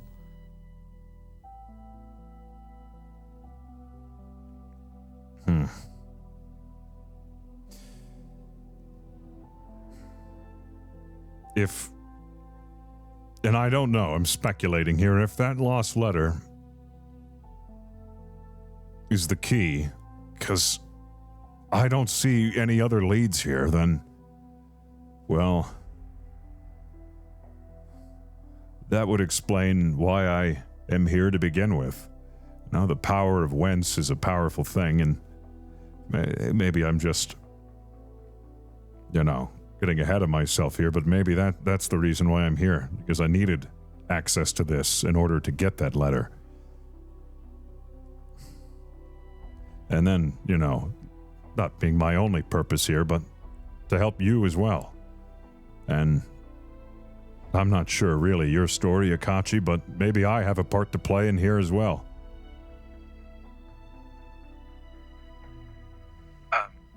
I found a note here. I don't know if you saw. Resurrection Cemetery, 361 Sharrett Avenue, 10309. Plot number 17. Plot 17. I don't know if that's in your town or anything, but that's what I found.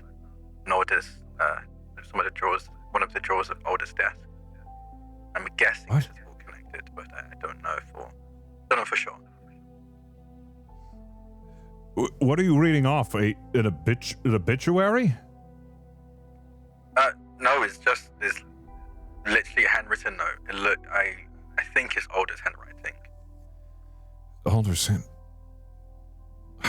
Why is she so invested in my case? All right. I know where that is. Do you think Alder's there? Do you think that's where Alder went? I don't know. I have no idea. I don't know why Alder's involved with my case. I don't know why those papers were on her desk. I don't understand. Well, why. I mean, from the sounds of it sounds like multiple Wences were involved. That feels like the office's jurisdiction. I guess. Is there anything else on any of the rest of us there, Akachi? Let me look. I'll keep looking, but so far nothing. It's all just apparently been on you, Jim. Well, I know where that cemetery is. We can go and see what we find. At least that's a lead. I'll keep looking here. I might try the other door and see if that leads to anything useful. All right. Thank you, Akachi. Well, no time like the present. It's going to be a little ways away, but if we hoof it now, we'll still have daylight. But I'll grab a flashlight just in case. Yeah. And from there, let's do it. I guess from there we're heading to the graveyard. Where does Jim actually know where this is? Does he have a gut feeling? Has he been here before? Is what I meant. I assume he does know if you said, but I just mean how. Well, he certainly lived here his whole life, and, you know, his family grew up here, so he's definitely attended funerals where they were buried in a cemetery, and it would be the cemetery, Okay. you know, listed, so he would know where it is. Okay. This is actually a cemetery in Staten Island. Oh. So it's going to be a bit of a trek for you to get there, but you can do. If you want to try, there are a couple of ways you could do that. You could go traditionally, or you could try a door. But it's up to you. I know you don't have a car. But it's quite a trek, if I'm not mistaken. Yeah. Staten Island's going to be a long ways away. Yeah. That's not something we're going to be able to walk, unless we'd like to take a rail, but I don't think hopping trains is going to be the safest option here. Yeah. And I do want to point something out to you, Jim, which is that lady did say something about the Spamonis going to New York, and I really feel like that means they were looking for you there. So, you know. Yeah, they probably, I don't know how they found out, but they were late, if anything. So, if we do this, we'll probably end up bumping into them. So, you okay with that risk, Gus? Yeah. All right. Listen, I can take care of myself. Okay, but just in case, have you ever shot a gun before? I've shot plenty of things, but never a gun. You feel comfortable with a firearm? I guess it's the same principle, point and click, right? Jim's gonna pull out his service pistol and hand it to Gus. Look, if anybody's gonna get hurt here, it should be me. You know, you're not... I don't want you getting hurt, so I want you to take this, just in case. Only if it's necessary.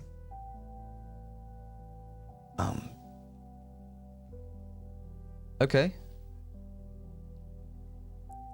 Here's the holster as well. You can hide that in your... Yeah. Should fit right under there. Yep. Looks like a good fit. Yeah.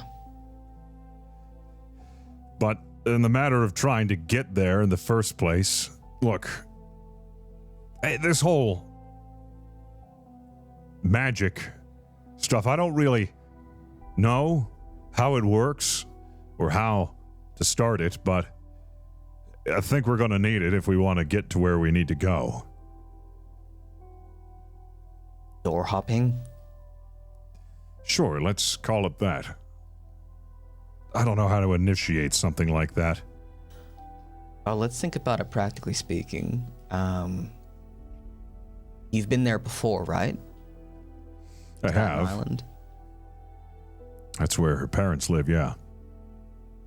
So you have a strong connection to some places in Staten Island? Not particularly, other than just her parents' house that I've been to. Well, their parents' house is closer than... It's closer, Yeah. right? Yeah, I've visited a couple of times, so I guess that's the closest we're gonna get. So that sounds like the place that you have the strongest connection to, so we try and align ourselves in that direction, and hopefully, we put the clockwise, handle turns and a little bit of, prayer and positive thinking towards that. And hopefully, worst case scenario is we end up back in the office, because that's where we're supposed to be. All right. Well, I'll give it a shot. See what happens. And Jim's gonna try to open his door, but he's gonna think really hard about, the memories in Staten Island that he has had. And I think what flashes before him is just he's thinking about the first time he met Beatrice's parents and how nervous he was because he was about to ask her hand in marriage, but wanted to get permission first. So he's probably reliving those memories in his head of how it all started, Okay. And just to refresh those listening or watching, the first episode of our adventure showed Jim at this address talking to people who didn't recognize him. But as he stands here in the doorway of his own home, he's imagining the first time he met her parents, asking for her hand. Go ahead and make a roll for me, Jim. And you guys are trying this at your house, to be clear. You're not walking to the office first. Okay, yep. Got to do mind. Yep. Oh my God.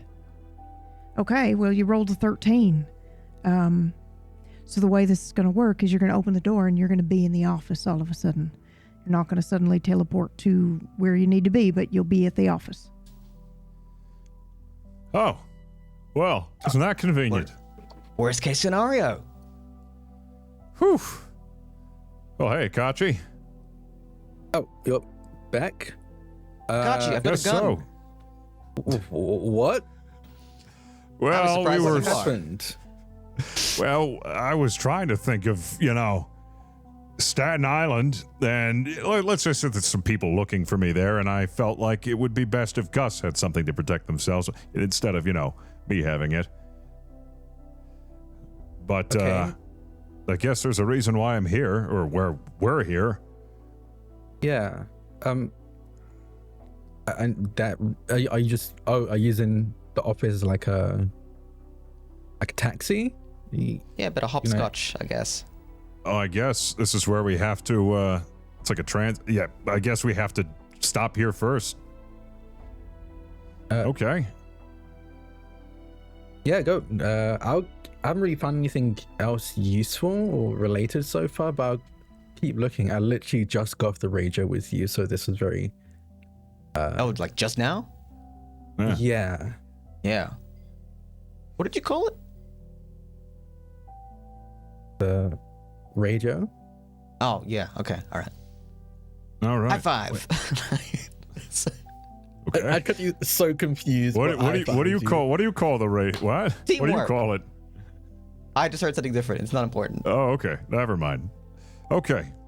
Well, I mean, I guess like the same way I tried before when I arrived at my wins, in my city.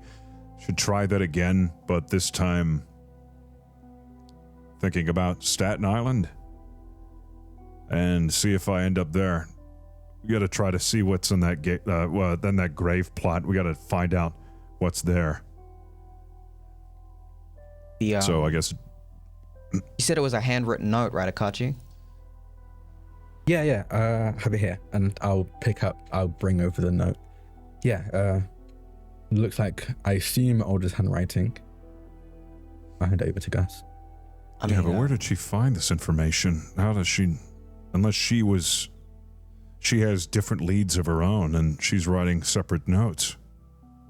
I sort of, pass the note on to Jim and say, we don't have much of like a focus. I mean, I would say like a photograph or something like that, that lets you picture the place really clearly that you want to go. But I don't know, this is the closest thing we have to like intent. So that might help you open the right door.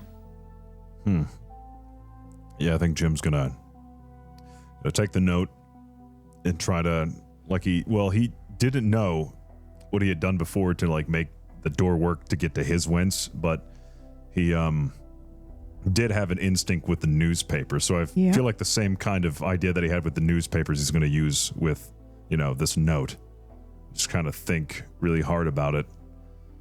And once he has that kind of visualization in his mind, he's going to turn to Gus and be like, all right, I think we'll give it a shot and see what happens.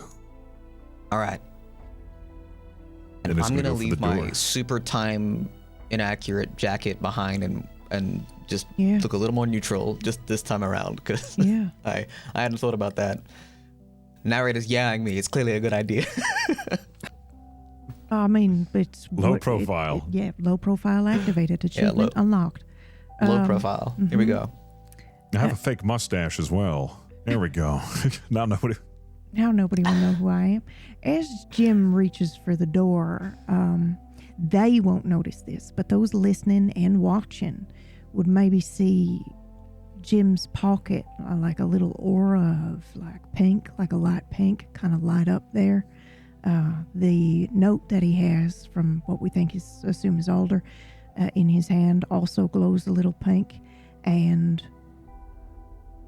in the breast pocket something lights up a little pink as well.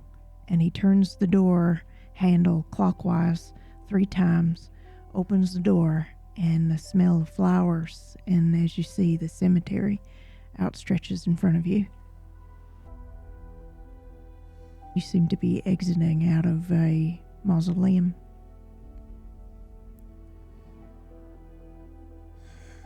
Smells like roses. I think immediately it sends a chill up Jim's spine as soon as the scent hits his nose. And is he at the correct, when the door swings open, is he looking directly at the plot? Is that plot 17? No, it is not. I think it's probably the closest you could get to it with a door present. So you're going to have to walk a little bit. I think as we walk the rows, the scent of roses just can't leave Jim's nose. It's such a familiar scent. It's been bringing back memories, just kind of like flashbacks. And he's just kind of spacing out a little bit. Yeah, and that smell gets stronger the closer you get to this plot 17. I think that's what's guiding him, is kind of that's his compass. Thus, will you roll for me? Just a flat D100.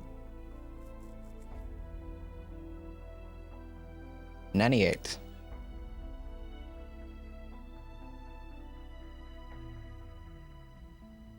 Okay.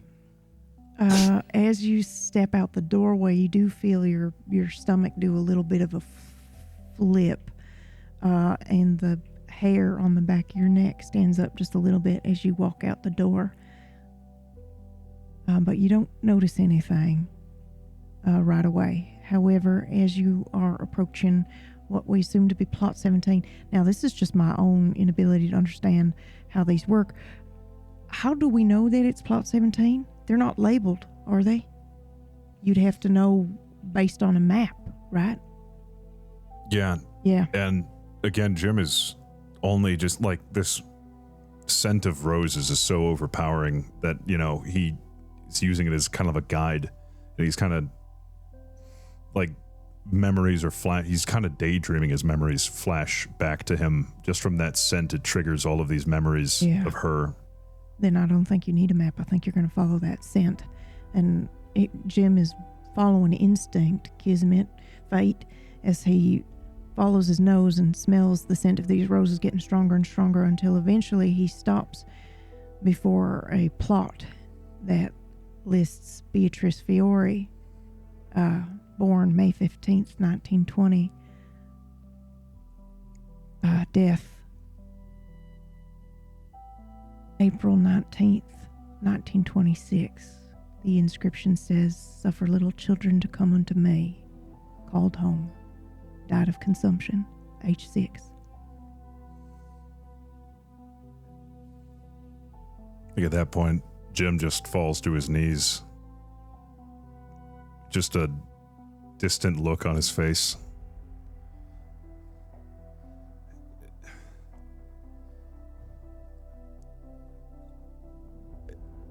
I don't understand. Wait, she wasn't missing? She was dead?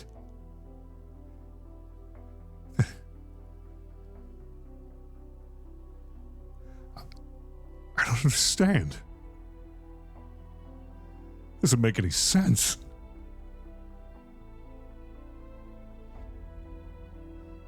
What does this even mean? She never exists to begin with? No. No, she's real. How do you know? Nothing makes any sense.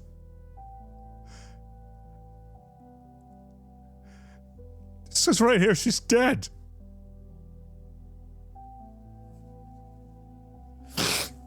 And maybe I am just crazy. And all of this is just nothing. It's some... You're not crazy, Jim. I've seen crazy. Not crazy, Jim. Been crazy. You're not crazy, okay? Not a single person has said that ever in my life to me. My whole life has been nothing but ridicule. And how could you say that? I feel like I'm going insane. I'm here at the grave of my deceased wife, who I would have never had a chance to meet.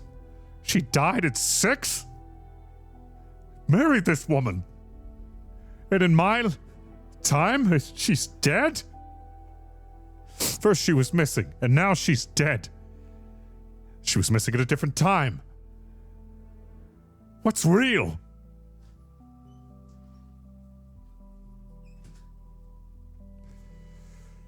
Is Jim wearing a wedding ring? Yeah, he'd be wearing a gold band wedding ring.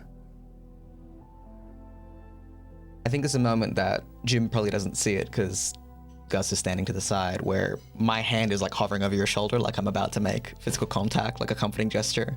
And then I kind of shrink my hand away. But I kneel down beside you, and I very awkwardly, like, you get the feeling like I'm not used to touching other people, as I lift your left hand up and I tap the ring and go,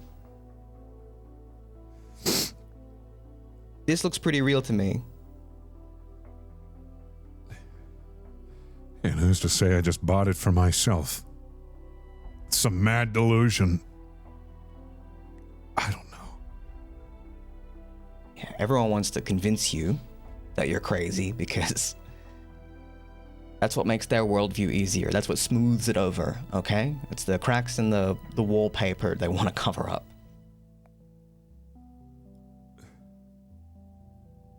You care about the truth, Jim. I care about the truth, too. I don't think you're here because you're crazy. I think that's the easy way out. And considering that we just, hop, skip, jumped across, 2 states? If you're crazy, so am I. So is Akachi, so is Harry, and so is definitely Alder. There's something else going on here. Now, if there is, I don't know what it is. I don't know what it is. But if there is a truth out there, it looks like there's more than one of them. And now I'm more afraid that maybe I am right and wrong at the same time. It's like that paradox, the die never hitting the ground. I'm stuck. I'd be fine if I knew. But I don't.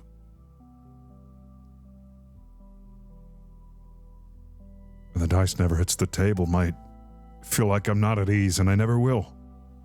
I could accept anything, but I don't have anything to accept. I have nothing to ground me. There's too many truths. Which one is real? Which one is mine? That's all I want.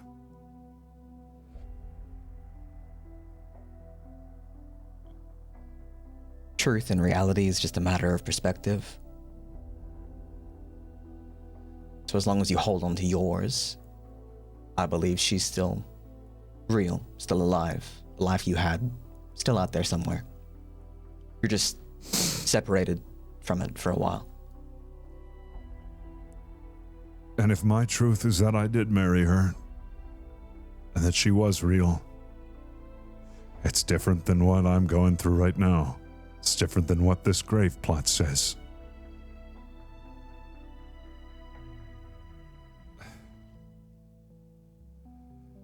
I'm willing to accept that there might be a reality in which that did happen. But I'm afraid, is it mine? Maybe I'm just living out the life of a Jim who never met her. But I had for a brief moment the chance to meet her, one of the possibilities that I did have her in my life. But then I got sucked back to where I belonged, and it's not a matter of she existed, it's a matter I never got her. But I had an experience that I shouldn't had. Maybe that's what happened.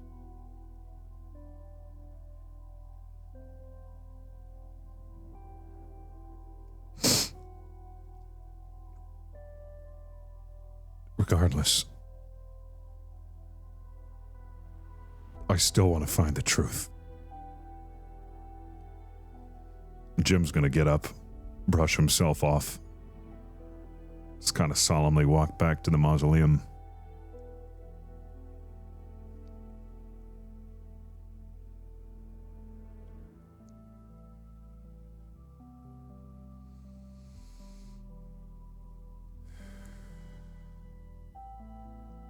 And as he clutches the note in his pocket, does he notice anything different about it?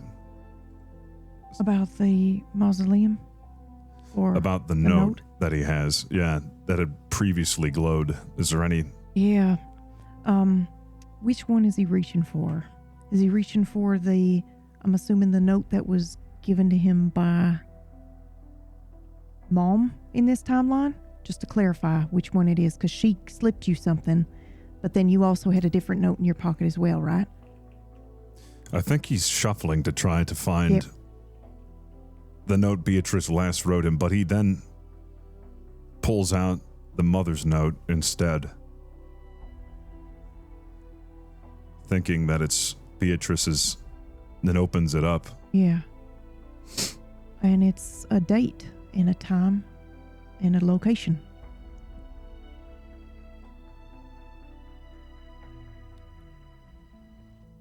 And if you recall, she very aggressively told you that you needed to leave before her husband came down. And I think in this moment you realize she might be trying to tell you something else.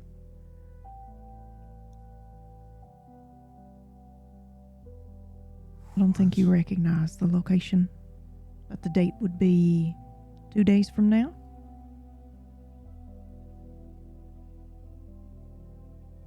This is in the future. What?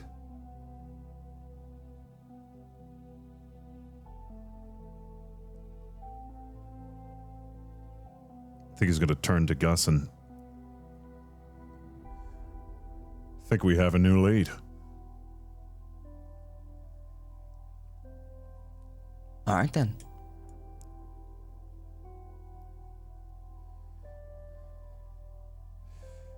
In this location, since it is here, I'd probably just warrant them staying. Oh, wait. Because we said a full day had passed, right? Hold on. Let me do my own math. Your watch went around twice, right? Yeah. So it'd be 1 day. It would be for tomorrow. Yeah. It'd be for tomorrow. Okay. My mistake. And it's going to be for a diner.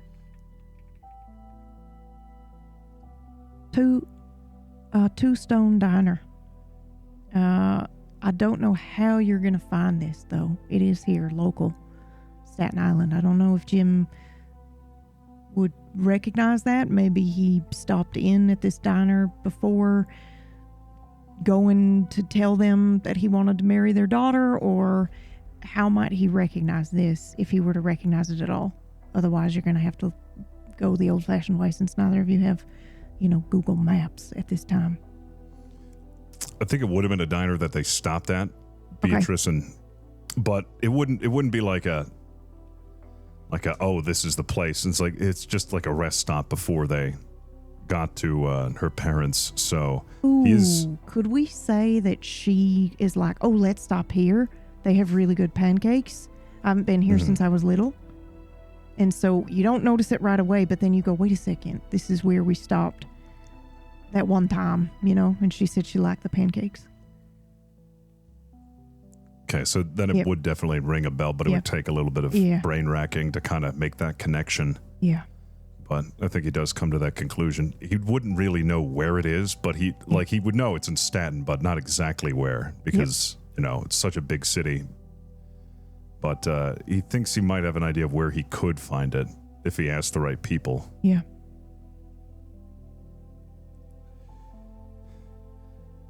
Now it looks like we're headed to a diner. I recognize this place. When Beatrice and I first made it to the city, had a quick pit stop. She wanted pancakes. And I obliged. I didn't have a lot of money. So, well, I didn't have anything to eat, but she did. Well, it's a lie. She shared. But anyways, it's somewhere in the city, but I don't know exactly where. So, we're going to have to do some asking around.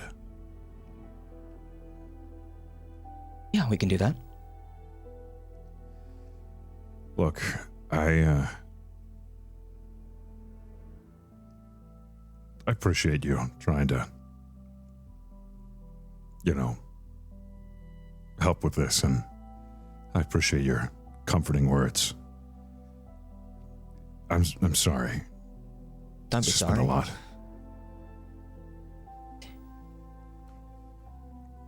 Everyone likes to throw that word around a lot, crazy. I don't think you're crazy, and I don't think Akachi's crazy, or Harry, or Alder. I don't think any of you are crazy, and I didn't mean it that way. I just think we're all a little broken in some way. Yeah, I just know what it's like to be in the position you were just a few minutes ago, that's all.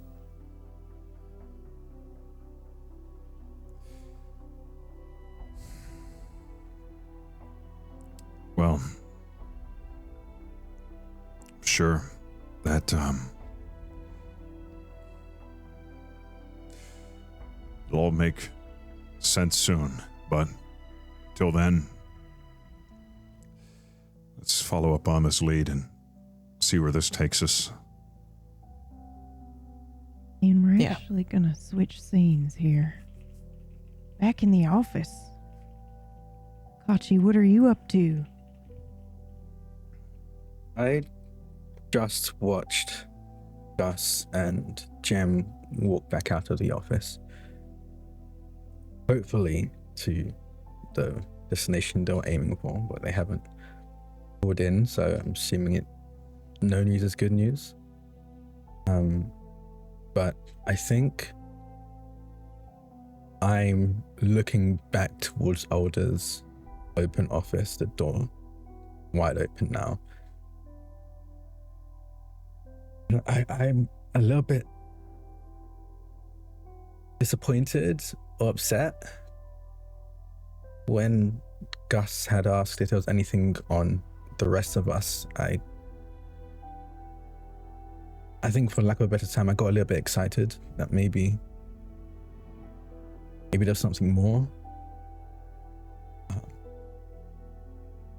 Like, at the very least, if he had died and had been, I don't know, supernatural in some way, it might have given it, I don't know, meaning.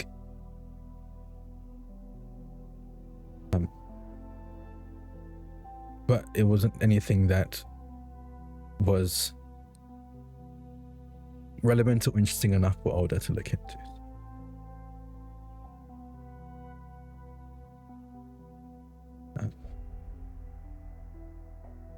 So I think right now I'm just thinking a lot about my brother.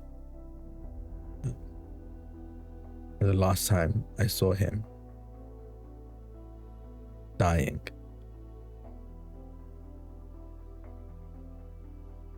And I think, and then I think about the mask at my side hanging off a belt, the Halloween mask he'd wearing. We went with very, there's a point where with Halloween you get creative with the costumes you make, and he'd bought a Venetian mask. Nothing fancy. It was probably $5. It's something you can find in like Spirit Halloween. Like nothing fancy. But when I'd got here, the doors were acting weird.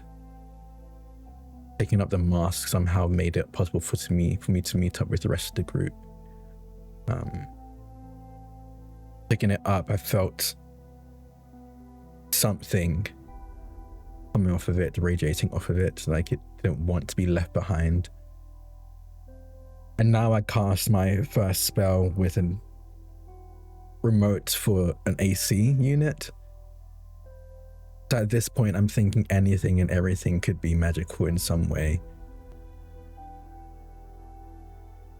So I think I'm sat at my desk, hair turned around to face Alder's office with a mask in hand.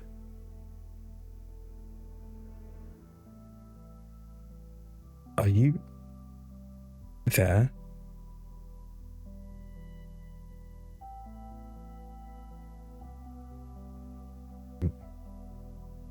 Or can you?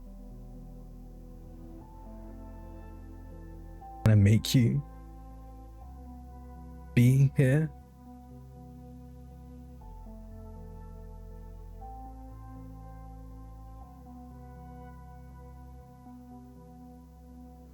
I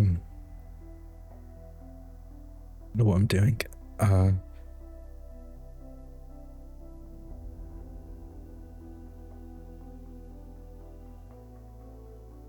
miss you.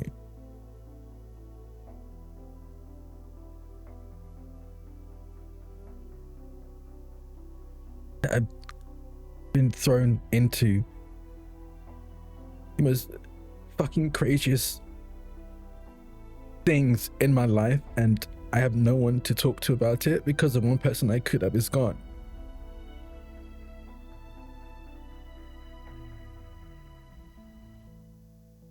And I feel like this should have been all you. This is everything you could be doing. Should be doing.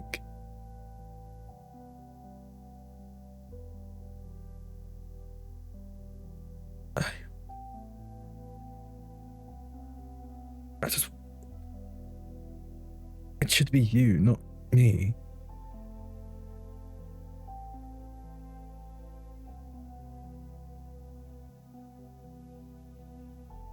I'm so stupid.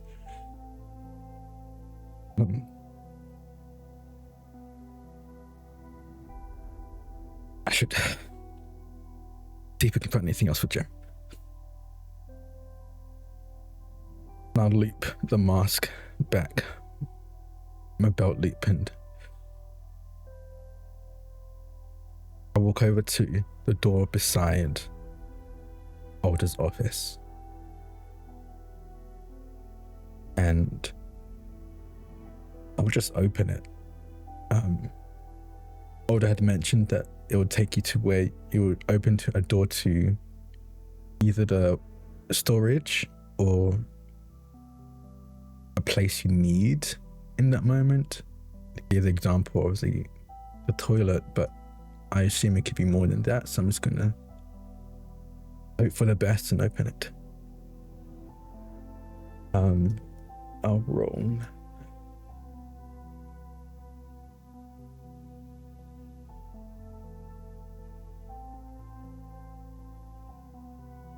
I rolled an omen. 55.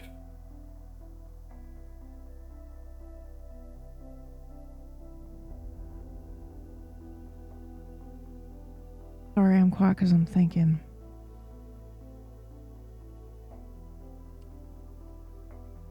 I'm so sorry. I think it's going to be a dark room that you open. At first, there's no light on or anything like that. I'm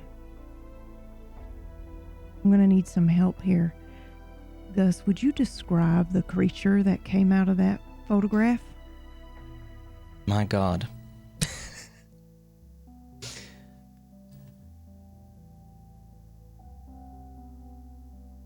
The thing about it by nature is that it's a thing that is... It's really hard to focus on. It feels like a blurring of light. You know, kind of like a light flare, like a lens flare happening in the, you know, in the physical space. It's something that you understand the boundaries of it, of where it occupies, and you understand sinew, and you understand bone, and you understand the structures and components that would make up a creature of flesh, but it's distorted like a cracked lens. Spindly.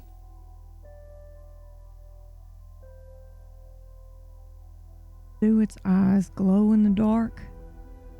Or is there no sign that that creature is in the room with you when it's in the room with you? Its eyes don't glow in the dark. Its eyes eat light, as if they are two perfect pinpricks of perfect black, somehow darker than a dark room. Then, Akachi, before you see just a dark room,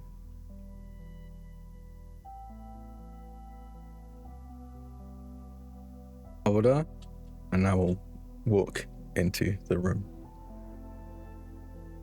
and then we're going to switch scenes. Back with Jim and Gus.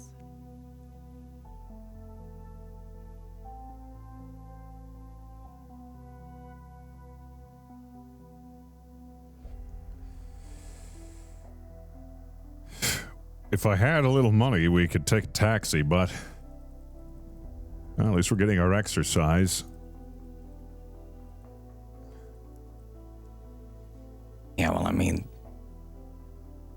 I'm not sure what hitchhiking is like in this time frame, so. Now, people are amenable, but, well, when you get to this city, people are kind of a bit selfish, every man for themselves, so don't expect too much charity. Well.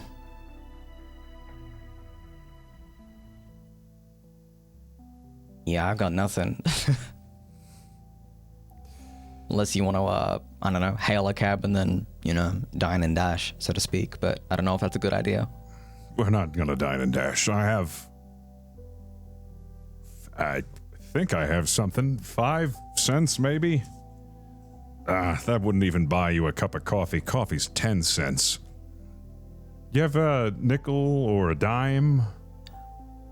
I'm gonna fish in my pocket and probably have probably like a mixed bag of change of some kind, like maybe like 3 or 4 coins, but I imagine that they are from I imagine they've been minted more recently. Now I've got an Australian $5 bill somewhere in here as well.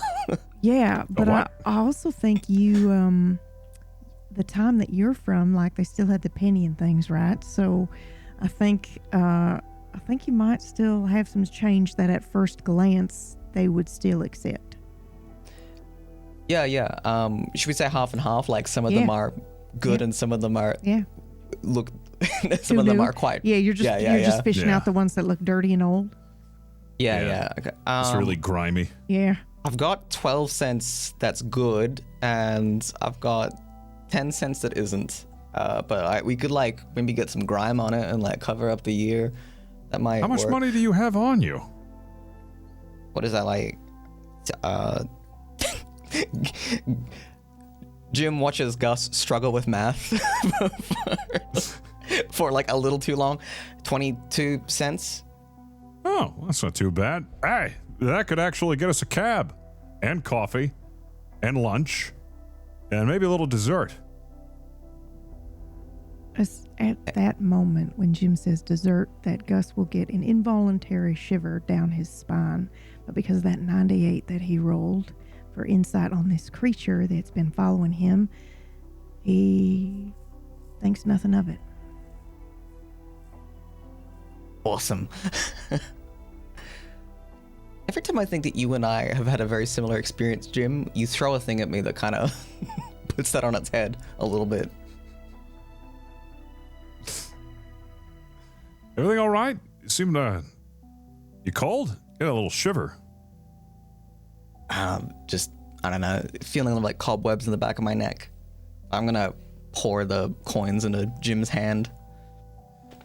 All right. Well, now we're talking. In fact, we could probably catch a cab on over... they would know where this diner is. I just can't remember the name of it. It's not really one that would spring to mind. There are a lot of diners around here. But,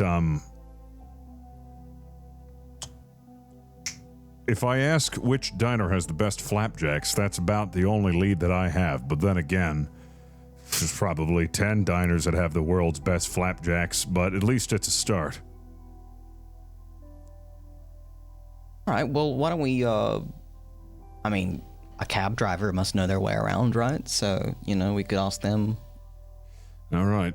Then Jim's going to try to flag down a taxi. Let's see, you're by the cemetery. I don't imagine that is too difficult at all. Might take a couple, and then you'll get a cab driver that maybe has been parked outside, actually. Imagine it's common enough people want to visit the cemetery and don't want to drive home. So you get a gentleman that pulls up. He's got a nice, thick, bushy mustache, white grayed hair, spectacles. And he just looks at you and waits, rolls down the window. I guess that's a crank window, so maybe not. Maybe his window's already down. But he doesn't say anything when he looks at you, Jim, but he waits.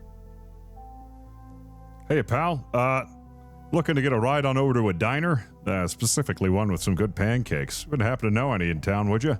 It makes like a huffing sound. Disgruntled. Get in. Oh, all right. Jim's going to open the door. All right. Gus going first, and he'll strap him. You know, they don't have seatbelts, so there's no... Yeah. I reach for one that isn't there and kind of claw at the air for a second and then go Staten Island. Oh, are you looking for loose change? No, it's all good.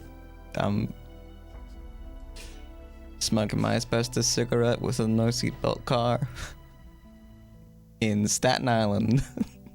This guy is looking at you in the rearview mirror a bit and kind of assessing. I'm not from around here. I'm out of town. He's yeah, from... I gathered that. Yeah, he's from... where are you from again, Gus? Melbourne, What? What? Australia. Oh. Oh, I didn't even know that. Did you tell me didn't? that?